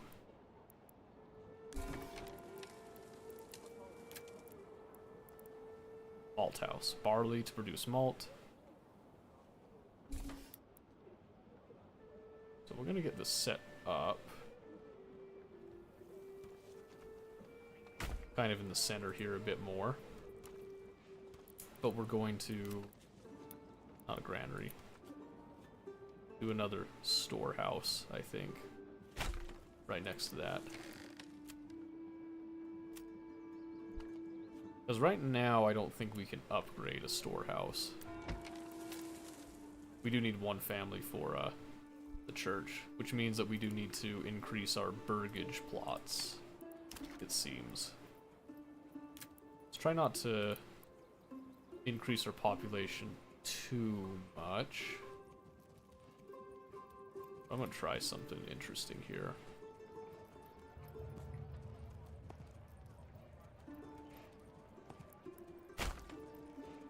Just kind of want to see how this looks when it's done. It has kind of like a more organic look to it. And then I'm gonna do something truly heinous, I think, here.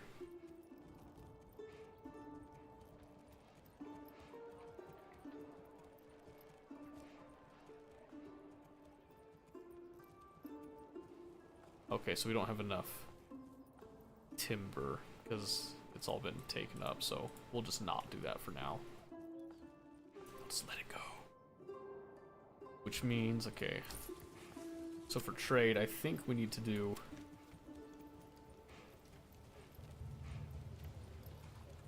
I think bread is our, like, go-to here, so I think...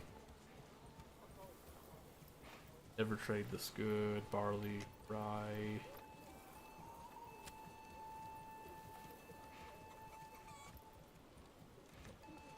Current surplus, desired surplus... We do have eggs and vegetables that come all the time. We could trade apples. Let's try importing apples. Say that we want a surplus of 10 apples. See if that makes people happy. And then let's do a trade.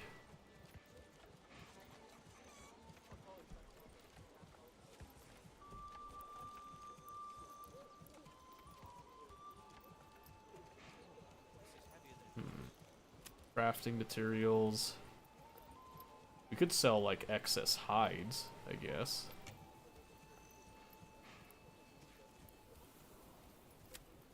Military could be something.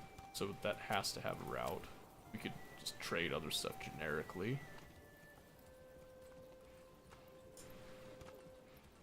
Malt, iron slab, wax. We have a lot of firewood, but I kind of want that on hand for us. See no livestock trading, so that's kind of unfortunate. Pasture space, 0 out of 5.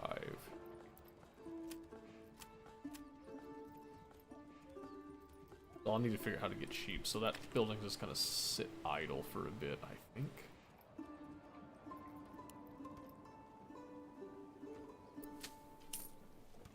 It was sleeping? Oh, well, I'm glad that you got some sleep.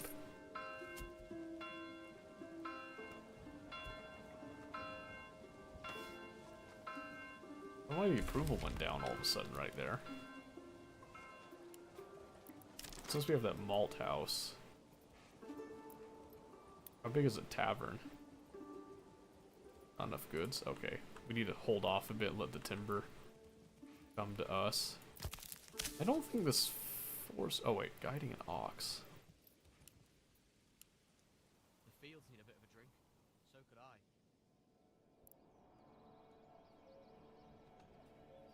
Do they not... They're helping with the construction. They're not actually, like, foresting anything. I don't understand how the forester hut works, I guess. That's interesting. We'll have to figure that out. This looks like my alley. Yeah, it's actually a lot of fun. There's a lot of creativity in it, so you can set these burgage plots, like, completely custom, you can see as they're being constructed all around. And you can have them, using regional wealth, you can specialize them. They can have, like, a chicken coop, vegetables in their backyards. This one doesn't have anything, so we can do, like, goats for a constant supply of hides. So we're actually going to do that right now. Which tea is your favorite and why? I don't have a favorite tea because I'm not allowed to drink tea. So, Pepsi is my favorite tea. Leather. Coffee? I don't drink coffee. I like the smell of coffee. I've tasted coffee.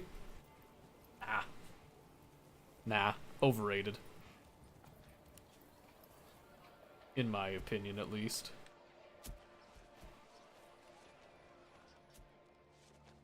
You had to pick between tea and coffee, I'd probably pick tea, I'll be honest with you. Because I have had iced tea, I've had some herbal teas, I've had black tea in the past as well. And I'll be honest, I'd rather have tea than coffee.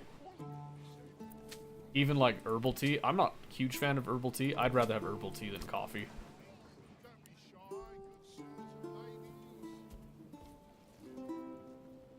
That would be my choice.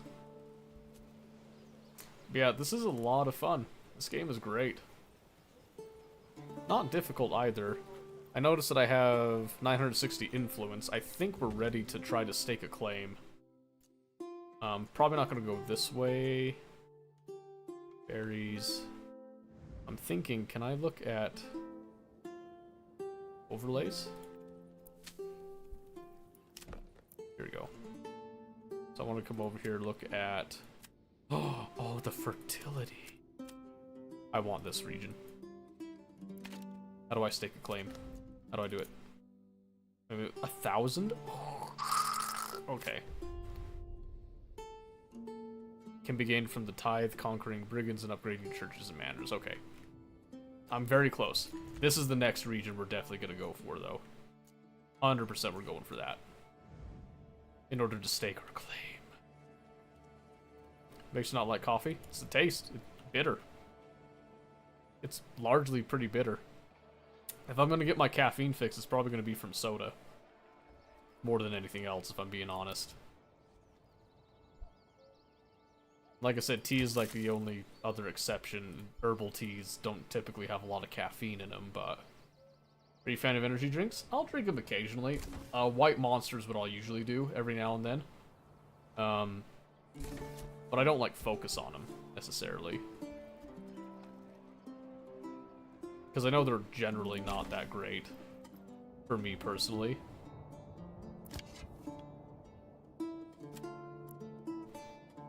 Okay, let's see. Okay. So we're letting the barley field stock up. We still have a lot of food and fuel. Don't know how long that'll last, because I'm looking at kind of our forestry situation. I'm not a huge fan of it.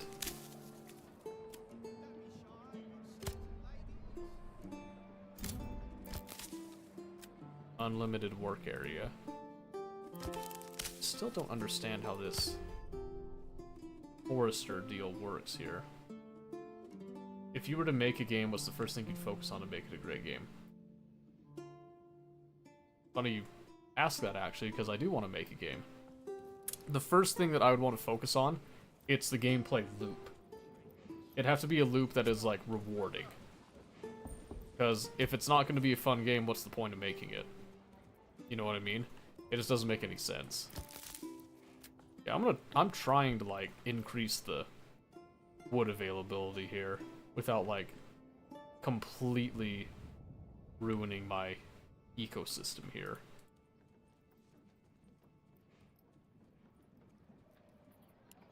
I'm gonna try the upping the forester hut thing. Oh, here we go, planting. There we go. They have started planting trees. That's what I wanted.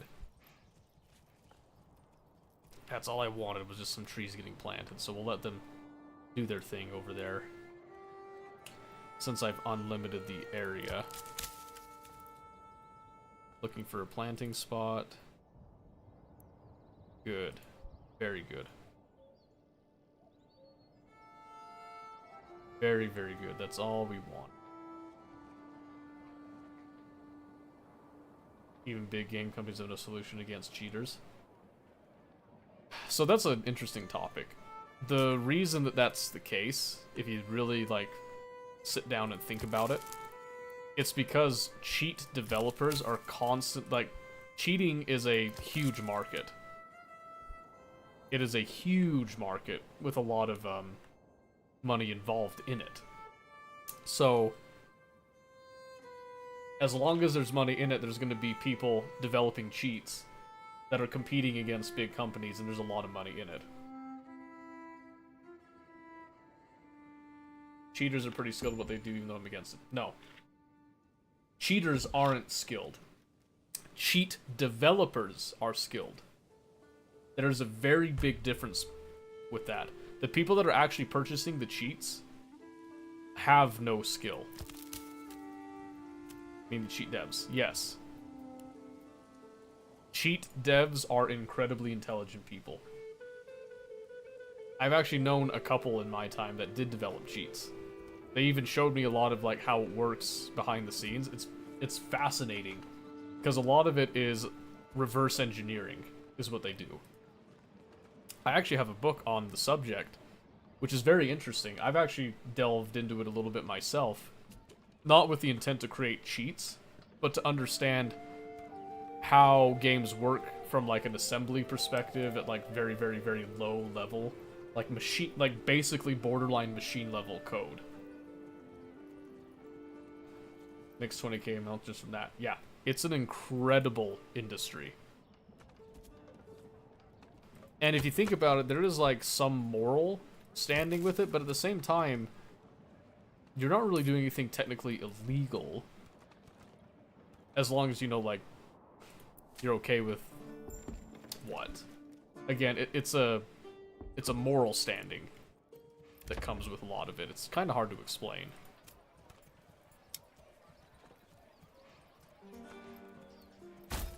Let's do some more vegetables. Chickens are pretty OP, so we'll do like 2 chicken stalls right there. Chicken coops, not stalls. Coops. Coops. We have 18 families? How come it says 18 plus 2? No, 16 plus 2. Oh, because there's, well, a little bit of construction right there, but, okay, there we go. So we've maxed out our families again. We need to be careful about expanding the population too quickly.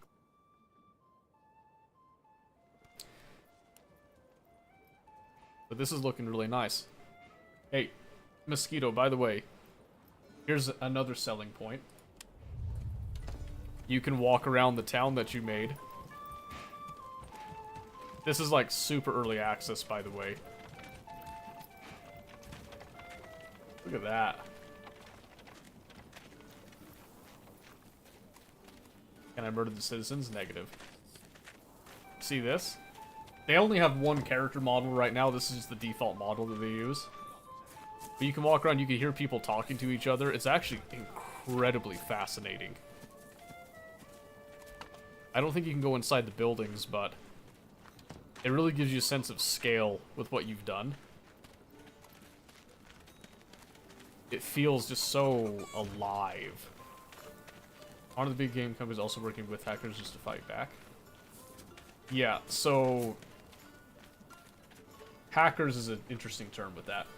Typically in the hacking community you have... Oh, here's your stalls, by the way. These are the market stalls we set up.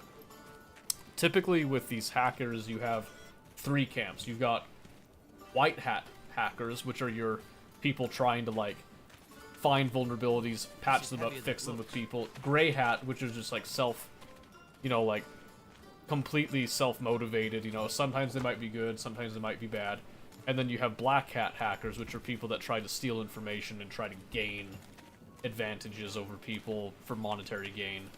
So in the world of game development, mostly you have, well, you have the three camps again. You have your white hats, which are your anti-cheat devs, and then you've got your black hats, which are your cheat developers. Then you have gray hats, which is kind of where I fall into, where I develop like bots and stuff for fun, kind of for the experience, for different games. Like we did the Tarkov bot for a while. I've done other games as well. But I'm not looking to sell it. I'm not looking to gain an actual advantage. I'm doing it for the fun, for the challenge.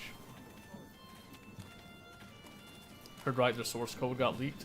Yeah, probably. Not uncommon. I love that windmill, by the way. I love the sound design. Yeah, you can't really do a whole lot here, but it's really fun to kind of walk around the town that you made, and it feels so natural how everything is placed. Why is it a big deal, though? Why is what a big deal? Getting a source code? Your source code leaked? Is that what you're talking about? Why that's a big deal? Yeah? How do I explain this? How about this? Let's say that you are an aspiring author. Okay? You are an aspiring author. You are so close to finishing your book. You've almost got this book, like, ready to be published. A close friend of yours gets a hold of a copy, a draft of your book, when you weren't realizing it. They take that, they, you know, edit it a little bit, tweak it some. They go to a publisher before you, they get the book published, and now if you were to try to publish the book that is actually your material, you are going to be accused of plagiarism. Meaning, it is no longer yours, somebody stole it from you. Rocking this back, when it comes to game development, your source code, actually a lot of like programs, not just game development, but in the terms of Riot, source code gets leaked. Somebody can take that source code to that current version of the game, they can essentially copy paste it, make some tweaks in that, they could essentially make their own game off of it. Very little work. How do they even get their hands on it, though?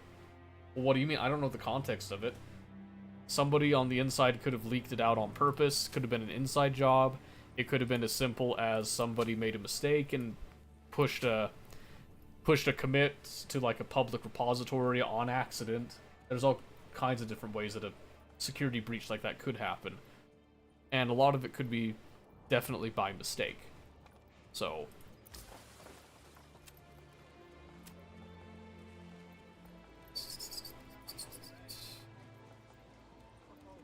holy moly.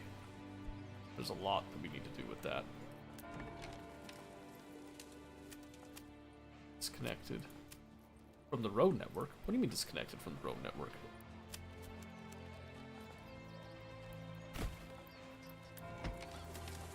Connected to the road, okay. I guess it was disconnected somehow. Down to big company, how would you want to deal with cheaters? Me? Well, I mean, there's several different ways of dealing with cheaters, but it depends on the type of game. You know what I mean? You can ask, like, conceptual questions like that, but without having a concrete background with it, it's actually incredibly difficult to determine how you would handle a situation like that. Especially because you and I have no experience handling a big company. Now, what I can say is what I would do personally if it was my game, because that's something I could, you know, in theory conceptualize.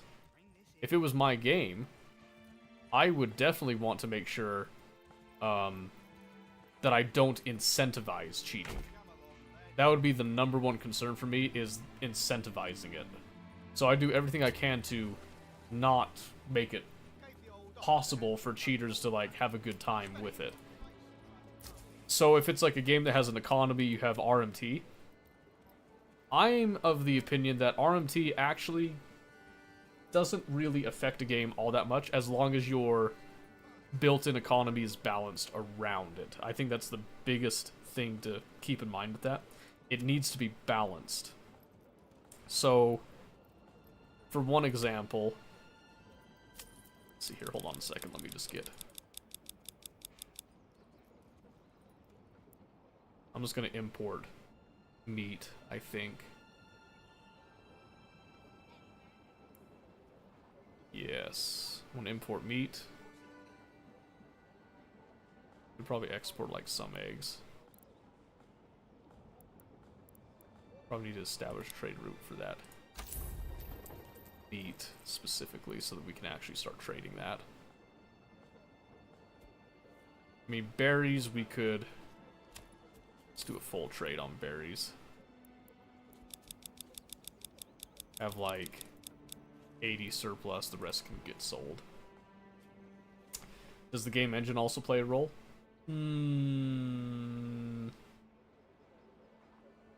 Yes and no. So, if it's a popular game engine, that can have an effect on it, right? So if you're developing an Unreal Engine, there's probably going to be a lot more exploits and cheats that take advantage of Unreal Engine as opposed to something like Godot. But at the same time, the reason that you're not getting a lot of Godot is because there's not a market for it. Godot is getting more popular after Unity's whole fiasco. There's probably going to be more of a market for developing cheats in games that are made in Godot, as long as there's, you know, an actual market there to be had. Everything is driven by money. That's the first thing that you have to remember. Everything is driven by money. No matter what. No matter what. Let's see, crafting materials. Can we do... I don't really want to trade firewood. Wool. If I had sheep, I'd 100% trade that. I don't have any livestock, though. Horse would be nice for that, but... oh well. Alright, still have 2 unassigned families. Okay, so fuel is the problem again, so we need to...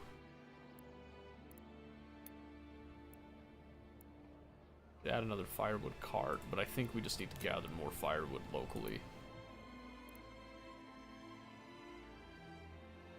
So let's go with a different area. We get another firewood woodcutter lodge over here to kind of work in conjunction with that forester hut, is what I'm thinking.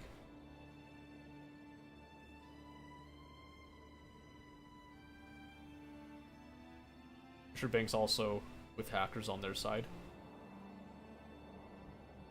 Can you rephrase that? I have no clue what you just said, actually.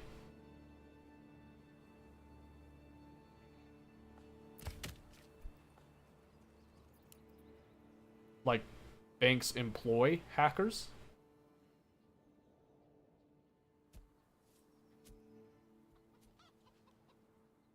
Is that what you were trying to say? Yeah? Well, yeah. So, you ever heard of the job known as like a security analyst or a pen tester? That type of stuff? Cybersecurity in general? Those are your white hat hackers that get employed. The ruler's army was sighted. Really? Where's he going? With all that. Just... oh, he's probably going after those brigands, isn't he? I think it's actually exactly what's happening. Can I still see them? Slows down. I do that. Yep, he's going after that camp. That's fine. I'll let him deal with it. I cannot be bothered. Alright. We've got more plots again. That's good.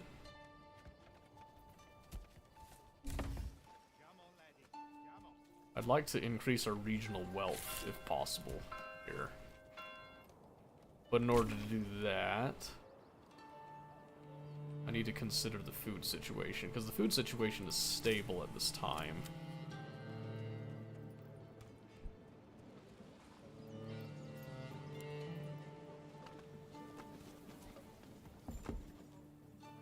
Okay.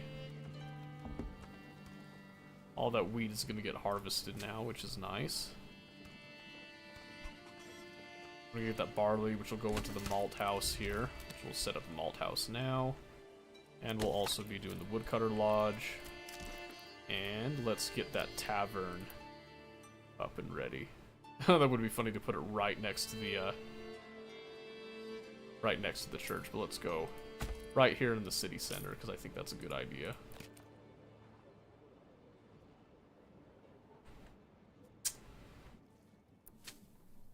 Okay. Gathering up all that wheat, and our windmill should start processing all of that.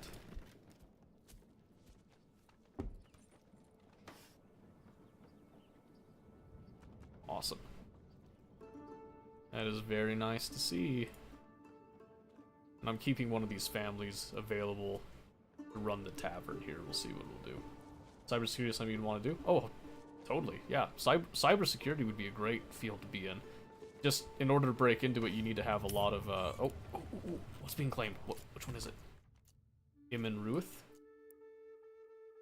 Resolve the claim on the battlefield? Yeah, I can't fight him.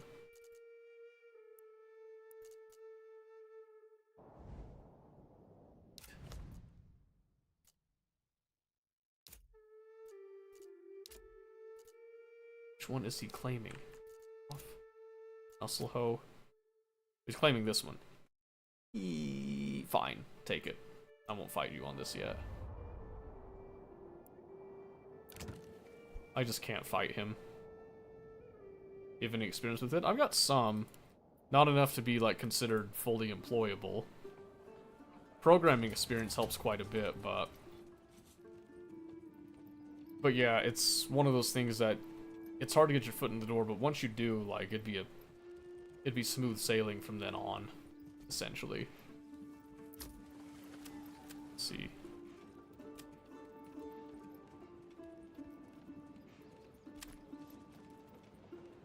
I actually like to export excess hides. Get that going there. Wish I had like a chart that I could do for seeing the statistics of my different things there, but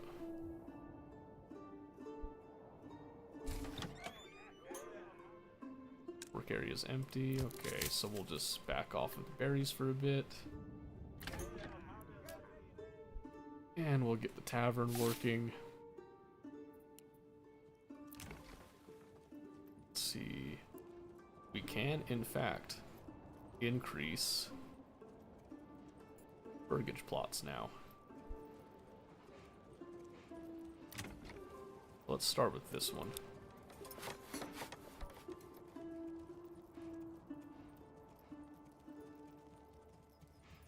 Maybe do this one, because that also increases our housing capacity. And I am having fun, Omen. Thank you for asking. Love experience being a full-time dad. I mean, not... I mean, kinda. That just comes with being a parent, though. I am, like, very security conscious when it comes to a lot of my daily life. So that's something. Okay, I know I said I don't want to deforest too much. Wish I could, like, set a limit on how many logs I'm taking at a time. But we are doing a lot of construction, so I think we will be relocating this right here next to the iron mine.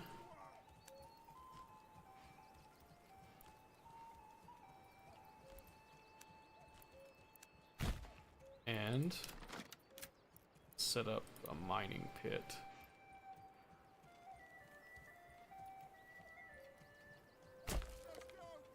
Right there.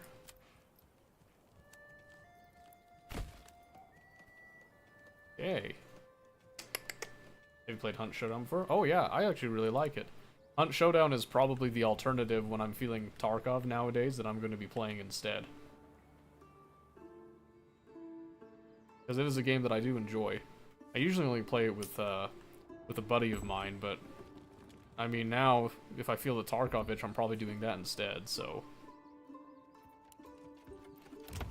Yeah, we have upgraded. What do we get here? Brewery extension. Joiner's workshop. Production wooden parts and shields. Clothes, cloaks, and gambesons. Shoes.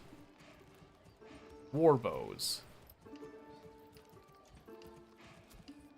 Okay, I don't have the basic armor making bit, but let's turn these guys into warbow makers, eh? They will be artisans. I'd like to leave these guys as a vegetable farmer burgage deal. But yes, we're now starting to actually upgrade our housing, which is very nice. Not available to reach, so I can't play it, sadly. Oh, well, maybe we'll play it more often here then. Steam says at least. Oh, I'm sorry. It is a great game, though. If it ever becomes available in your region, I highly recommend it. Okay, so the Forester Hut is working. I am starting to see it's starting to produce here now, which is good. So we'll probably leave this logging camp here and just let the Forester Hut keep making a forest over there. This one is starting to regrow the forest over there as well. Settlement level increased and a new development point. We like it. Let's do 2 woodcutters there because it looks like fuel is going to be our biggest issue for a bit. 2 over there as well. Artisan workshop can sometimes produce multiple types. Oh, really? It's like what goods produce. General tavern building. Okay, so this one. Yep, let's call this a Fletcher shop. That's so cool. I love that it lets you do little cool things like that. Yep, so I could choose to make them do this type of stuff, but not gonna do that. I'm wondering how I can get them to make shields. That'd be my next big thing that I want is shields.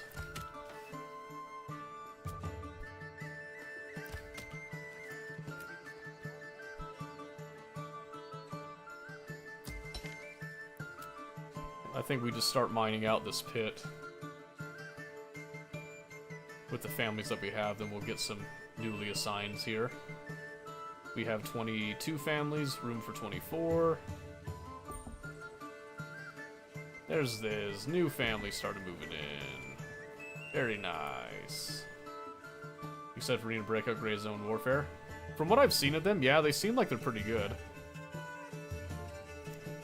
I don't know if I'll be trying them myself just yet, but I am totally down to, like, follow them up, and if they start to look really good, I'll give them a shot. I'm really hoping that Battle State comes through, but at this point, I'm just willing to accept that they're probably done for at this point. Kinda hope that I can upgrade the storehouses later, but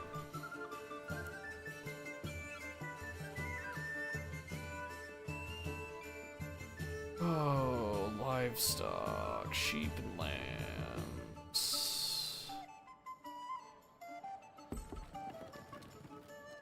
Okay. More families moving in. Food's going down a bit.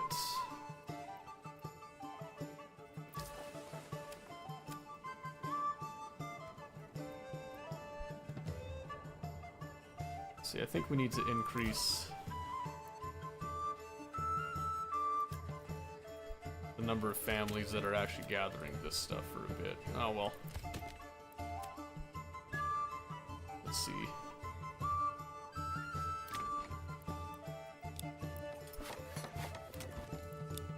We're gonna upgrade these ones, kind of turn this into an artisan section. This is what I'm looking for here.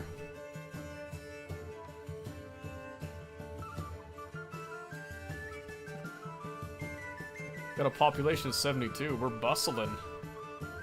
This is very nice. Uh-oh, requirements not met. Oh no. Tavern supply. We have a tavern. And a church level of 2. Oh, we need the clay and the stone.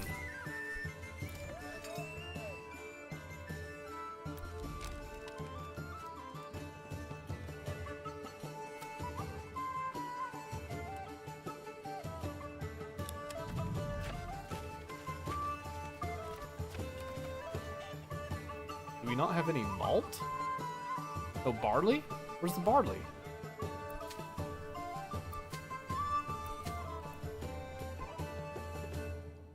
Huh, that sucks.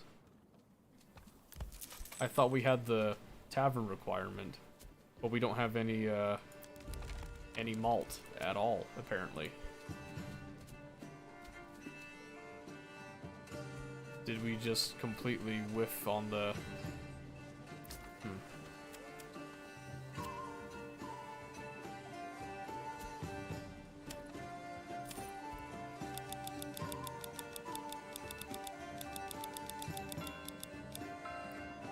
Let's do that, I guess, and see if we can't get it.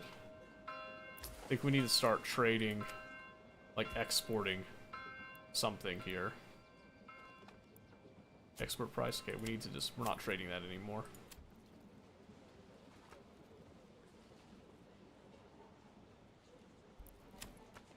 Set that to export only. No trade on that. We need to build up some regional wealth, I think. But no trade on that.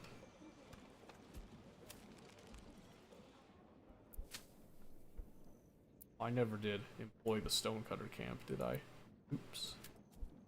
Let's fix that real quick. Nobody's in the forger hut. No storage space left for woodcutter's lodge. Oh. This one? If it is in fact that one, so we're gonna cut that down a bit. And let's employ them somewhere else.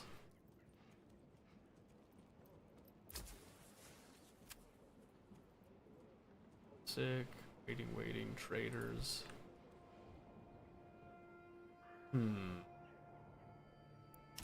How do we solve this?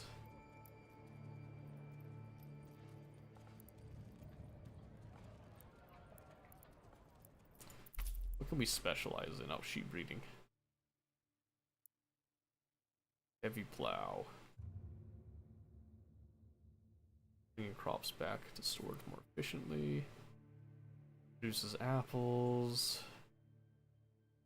Irrigation. Lowers the amount of damage caused by droughts.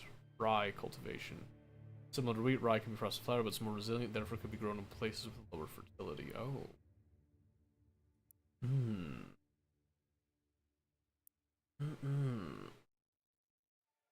Fence up. Allows to use a fallow field as a pasture, which rapidly restores lost fertility. Oh. Very interesting. I like that there's, like, you can specialize regions in that. I think that's really cool.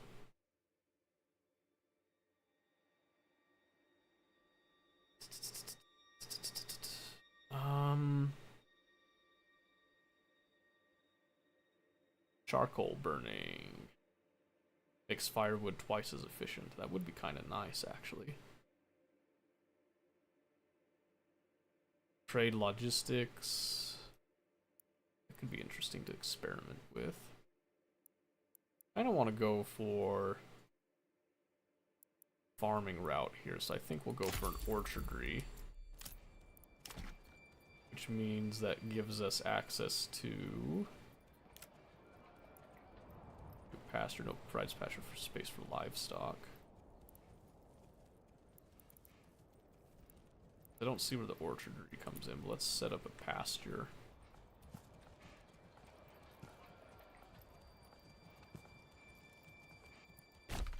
Right there. You like Risk of Rain 2? Yeah, it's pretty fun. Still no livestock, so I'm not sure how to get that to function. Gathering. Trying to see where this apple farm is. Livestock trading post. I think we put this one right there. I thought this would be under farming, but it's not.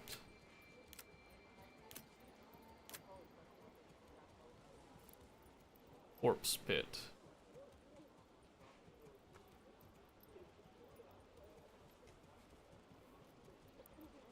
And that might be needed soon. Food cart, marketplace, well, burgage plot. Oh wait, is it a... Ah, there it is. There it is. You do it in a burgage plot, which is going to require regional wealth. Okay, that makes a lot of sense. So we'll do...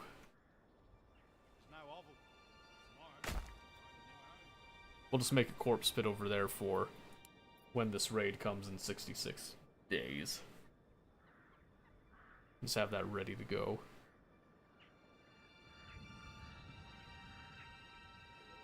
Okay. So we're in December. And we have 10 months worth of food and fuel, which is good.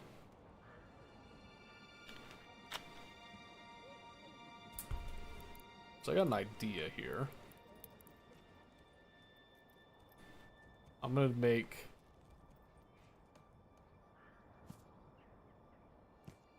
a couple of like really big burgages. Specifically that will be given apple orchards. And we'll see how that functions with this all. Because, I mean, right now everything appears stable. I can't deny, though, that the regional wealth is not tracking right now, so I think I need to rethink the trade situation. So barley is oh, we sold. We must have sold a lot of our barley. So no trade on that, just in case. Exporting berries, but our trade routes are not established for that. And we've been exporting hides. Let's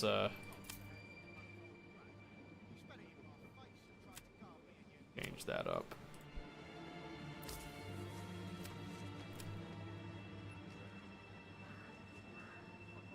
I'd like to sell the war bows, to be honest with you.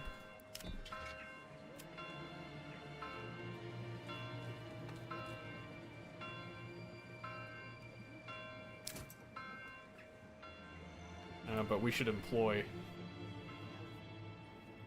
people that have war bows, I guess. So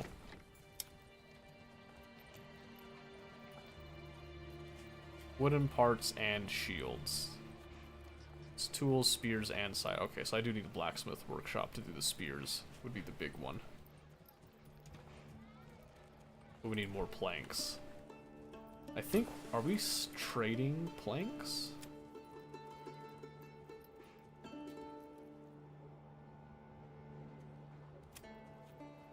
I think we were.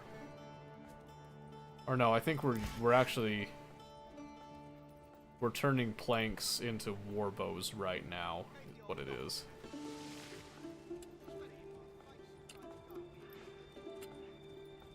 Okay, can we employ... No, I can't afford another ox actually because of the regional wealth. It's something that we might need to sit and wait on and see what happens with it.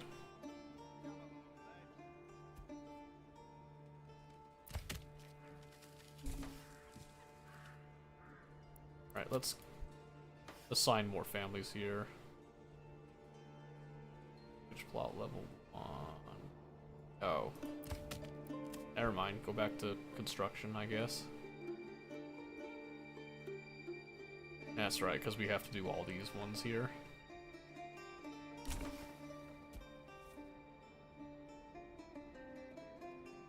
Okay. We have some regional wealth. Let's see if that maintains for a bit.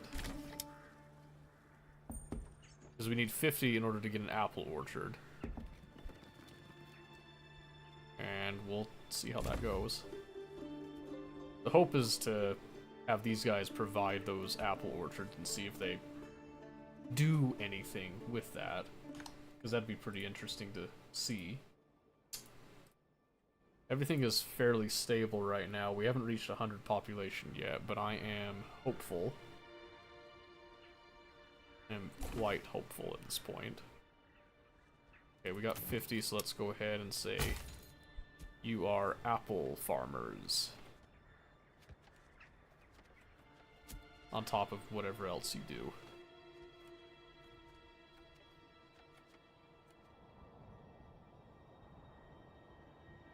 I'm trying to stay away from, like, logging this and let the animals continue to build up there.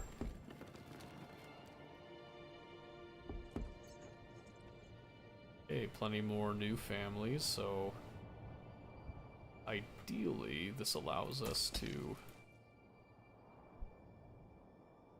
maintain a few things. Let's see. Yep, we're picking up a lot of iron ore. So the plan is to get rid of the iron here, and then this gives us more room to actually construct, build, whatnot.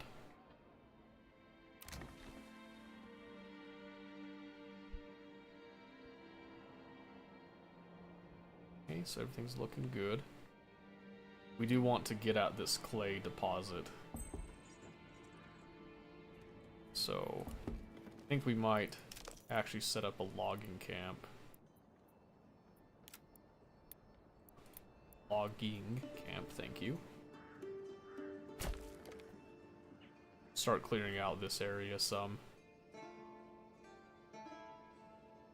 Because if I put down a mining pit now, it's going to uproot a lot of trees, and I don't want to do that. I don't want to waste them. So we're not going to do that.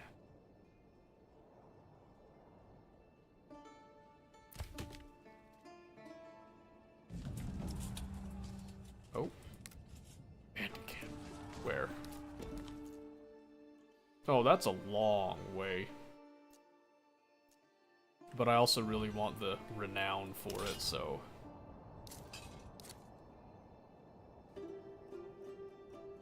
Rally the men! To arms! To arms! We'll actually see how the bows work with all this too. It'll be interesting. That is really cool to see them like actually muster and gather too. Oops, I didn't mean to go that far out. Chill. Not gonna run.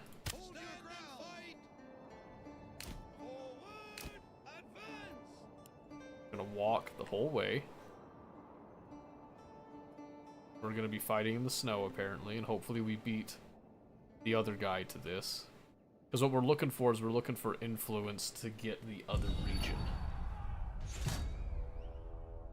Oh no, no, no, no, no, no, no, no, no, no, no, no, no, no, no, no, I completely forgot.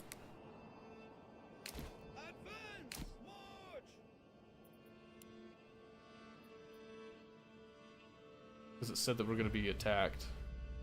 Mission completed, raiders near. Wait, what?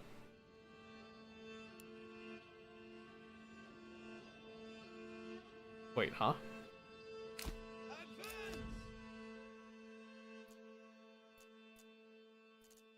Oh, that must be them right there.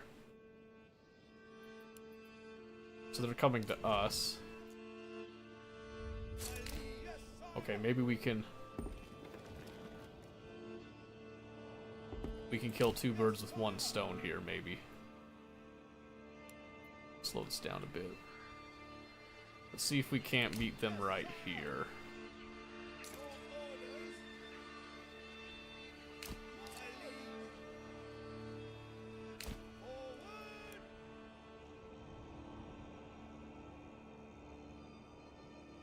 We'll see if they actually, like, meet us or if we have to engage them.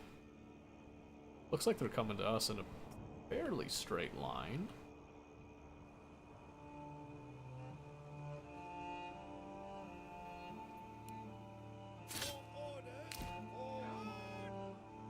Okay, we'll just walk these guys forward.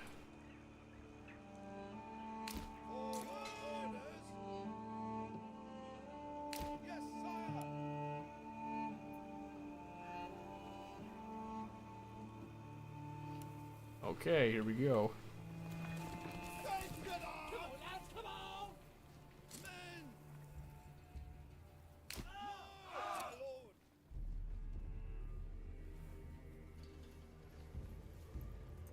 Oh, Lord! Alright, let's see how this looks.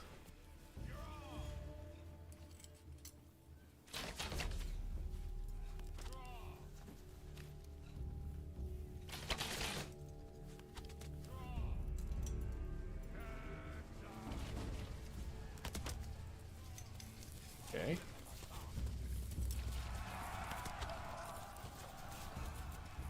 There's a lot of them.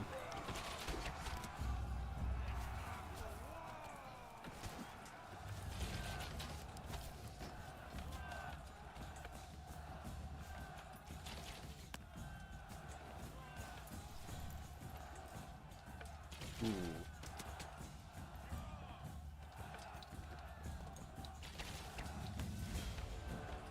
I hope this is working.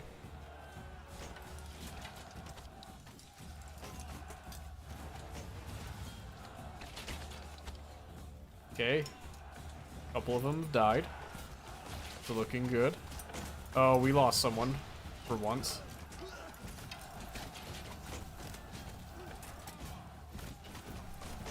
We are outnumbered a bit here, so the hope is that the bows make a difference here. Because I didn't have enough spears for everybody, but we are losing a few people.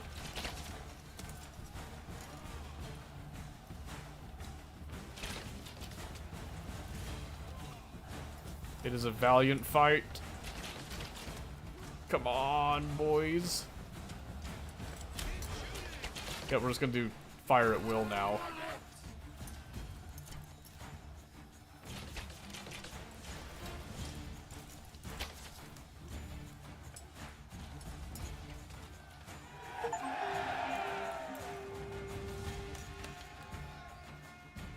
Holy moly. Lost a couple people in that. That kind of sucked. Yes, sire!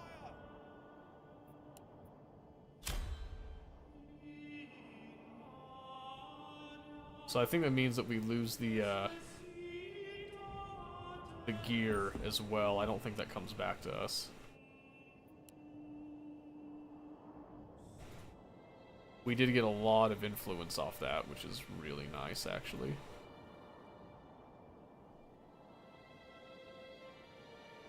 So now we send these guys back home. And when we look at our army tab, I think... Well, we'll see when they put everything away, I guess, but I'm pretty sure we lost that equipment. Is the drawback here.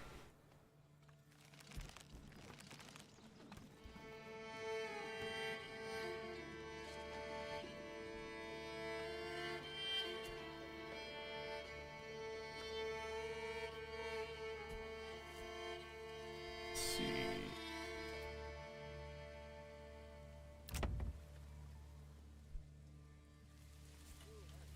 Okay, they've started growing the apple orchards there.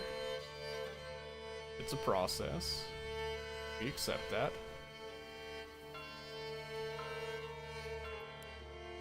Okay. Alright, it's time to just bite the bullet, I think. We'll just get this pit dug.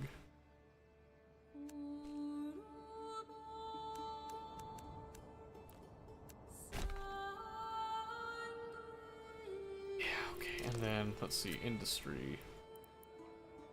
And we'll just do a clay furnace. We'll stick right there.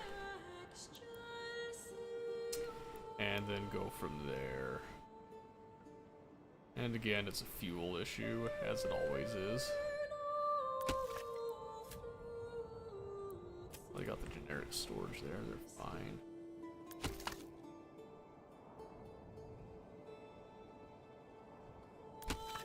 Huh. Let's do that.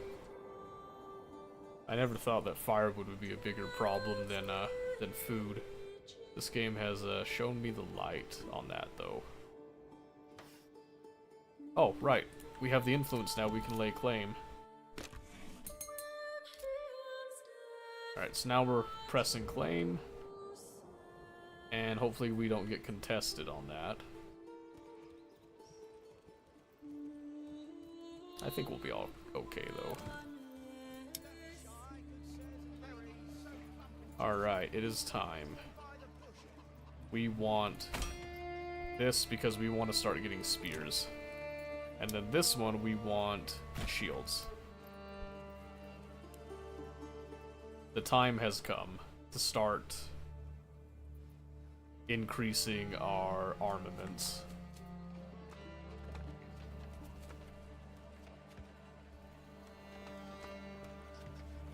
It's so cool.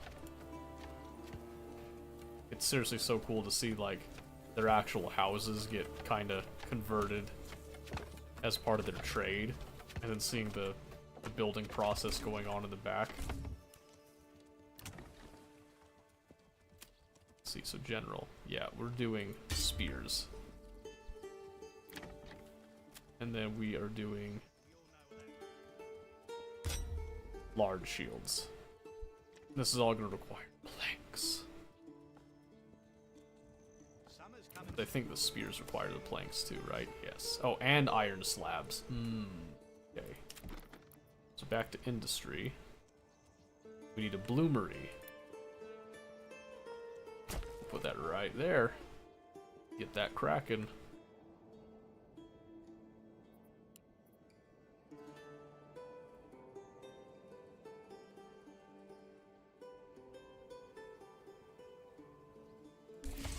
And let's come over to our logging camp, and we're gonna need a lot more logs. Start that up. Start gathering logs too. Yes, we got the claim. Got it. Okay. So here. Construction costs 250 wealth. Oh, dang it. Is there a bandit camp? There is bandit camp. Okay. We will muster the militia, including the various bows and such. And we're gonna go take out that camp. And we're gonna see if just a huge rain of arrows will give us what we need. And I'm going to take the wealth for myself to then get that second region built up. Oh, nope. Did not mean to do that.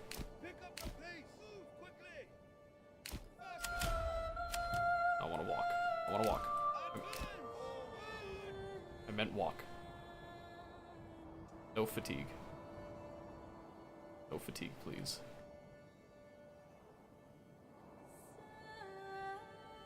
I accidentally tired him out already, I think.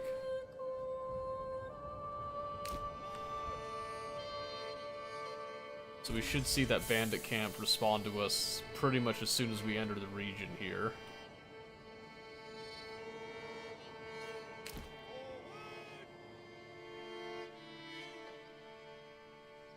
Oh, unless they're already dead. Maybe they were part of whatever attacked us. Yeah, there's no bandits, so we'll just go snipe it out.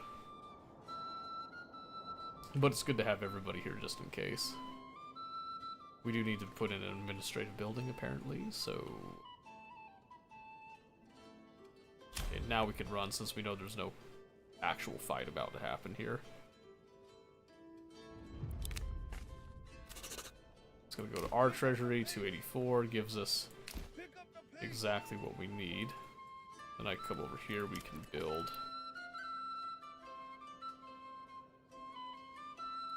Starting supplies, town, modest. Yeah, modest.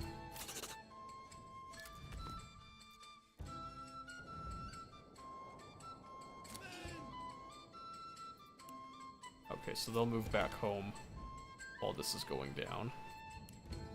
Okay, so let's see. So over here, we're pretty much like starting again. So we're gonna do storehouse Come along, lad. and a granary. We're also going to do a logging camp.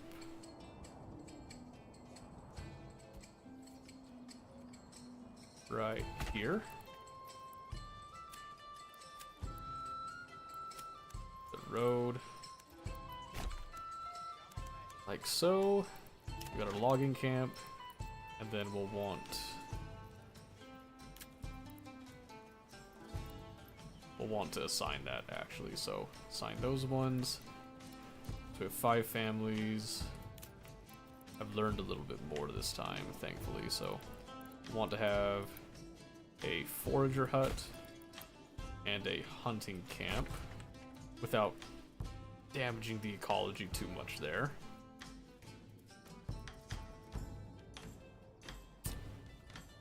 Gives us 1, 2, 3, 4, 5. Yeah, okay. Let them start building up all that stuff.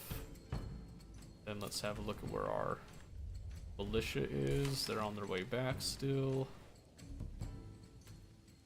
I didn't notice when you zoom out here, you have like this map. It actually paints out your town and all that, which kind of gives you a little bit of a, oh cool, you know, like cartographers are updating things as it goes along, and you feel more like a part of the world with it.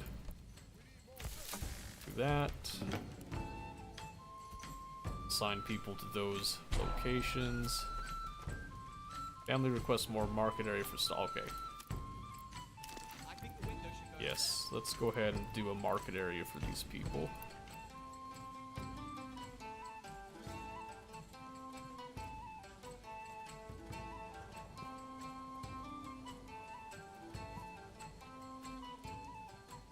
That should do. That should do for quite some time. Just to kind of solidify it here. Give me a hammer and something needs A little bit of that, yeah. Right, start gathering logs.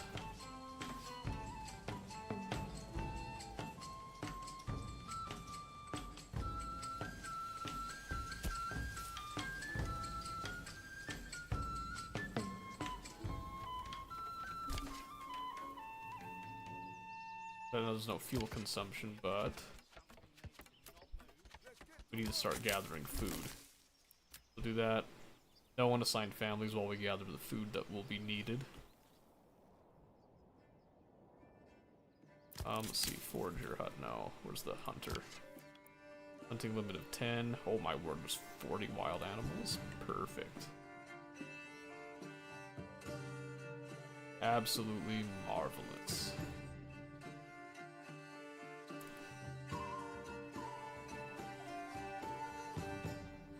Okay, we got 7 timber, so we can start planning out some housing here. I think we'll go as far as to say...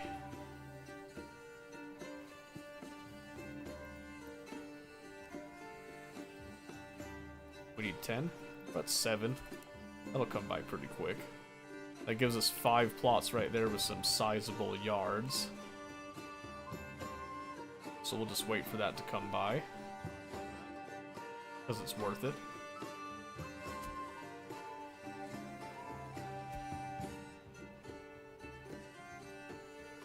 Come on, give us one more.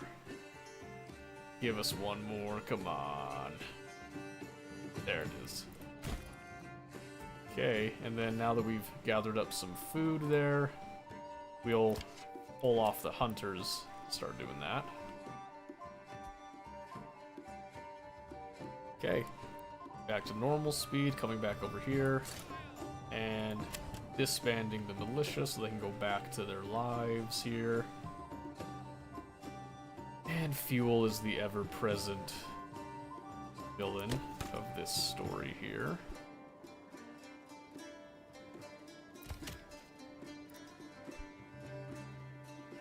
Plenty of timber here.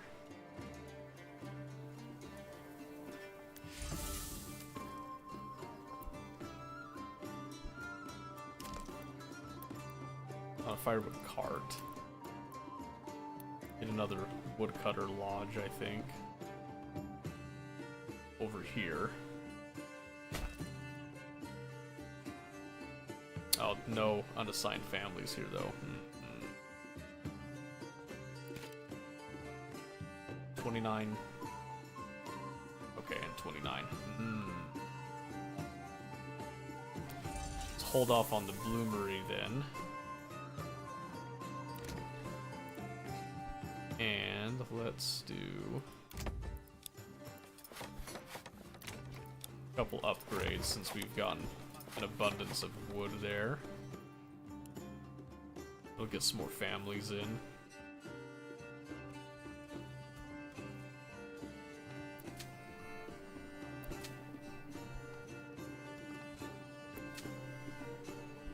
Some barley there.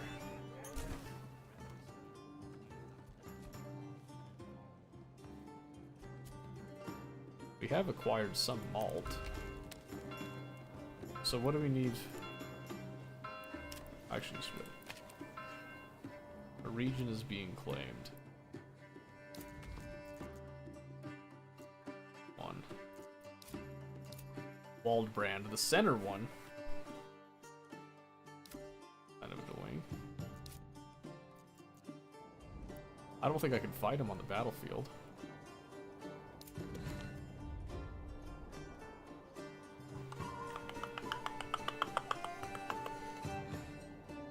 Okay. I think this is a good stopping place here. Let's go ahead and let's save our progress. I'm actually really liking this. Call this main save. Okay. Alright. Well, that was a lot of fun. We are going to close it early tonight, though. So... yeah, that was a lot of fun. So, hope you guys enjoyed Manor Lords. I'm hoping to get back at it on Monday. I think it'll be a lot of fun. And I hope you guys have a great weekend. So, we'll see you there. Thanks for being here. Catch you next time.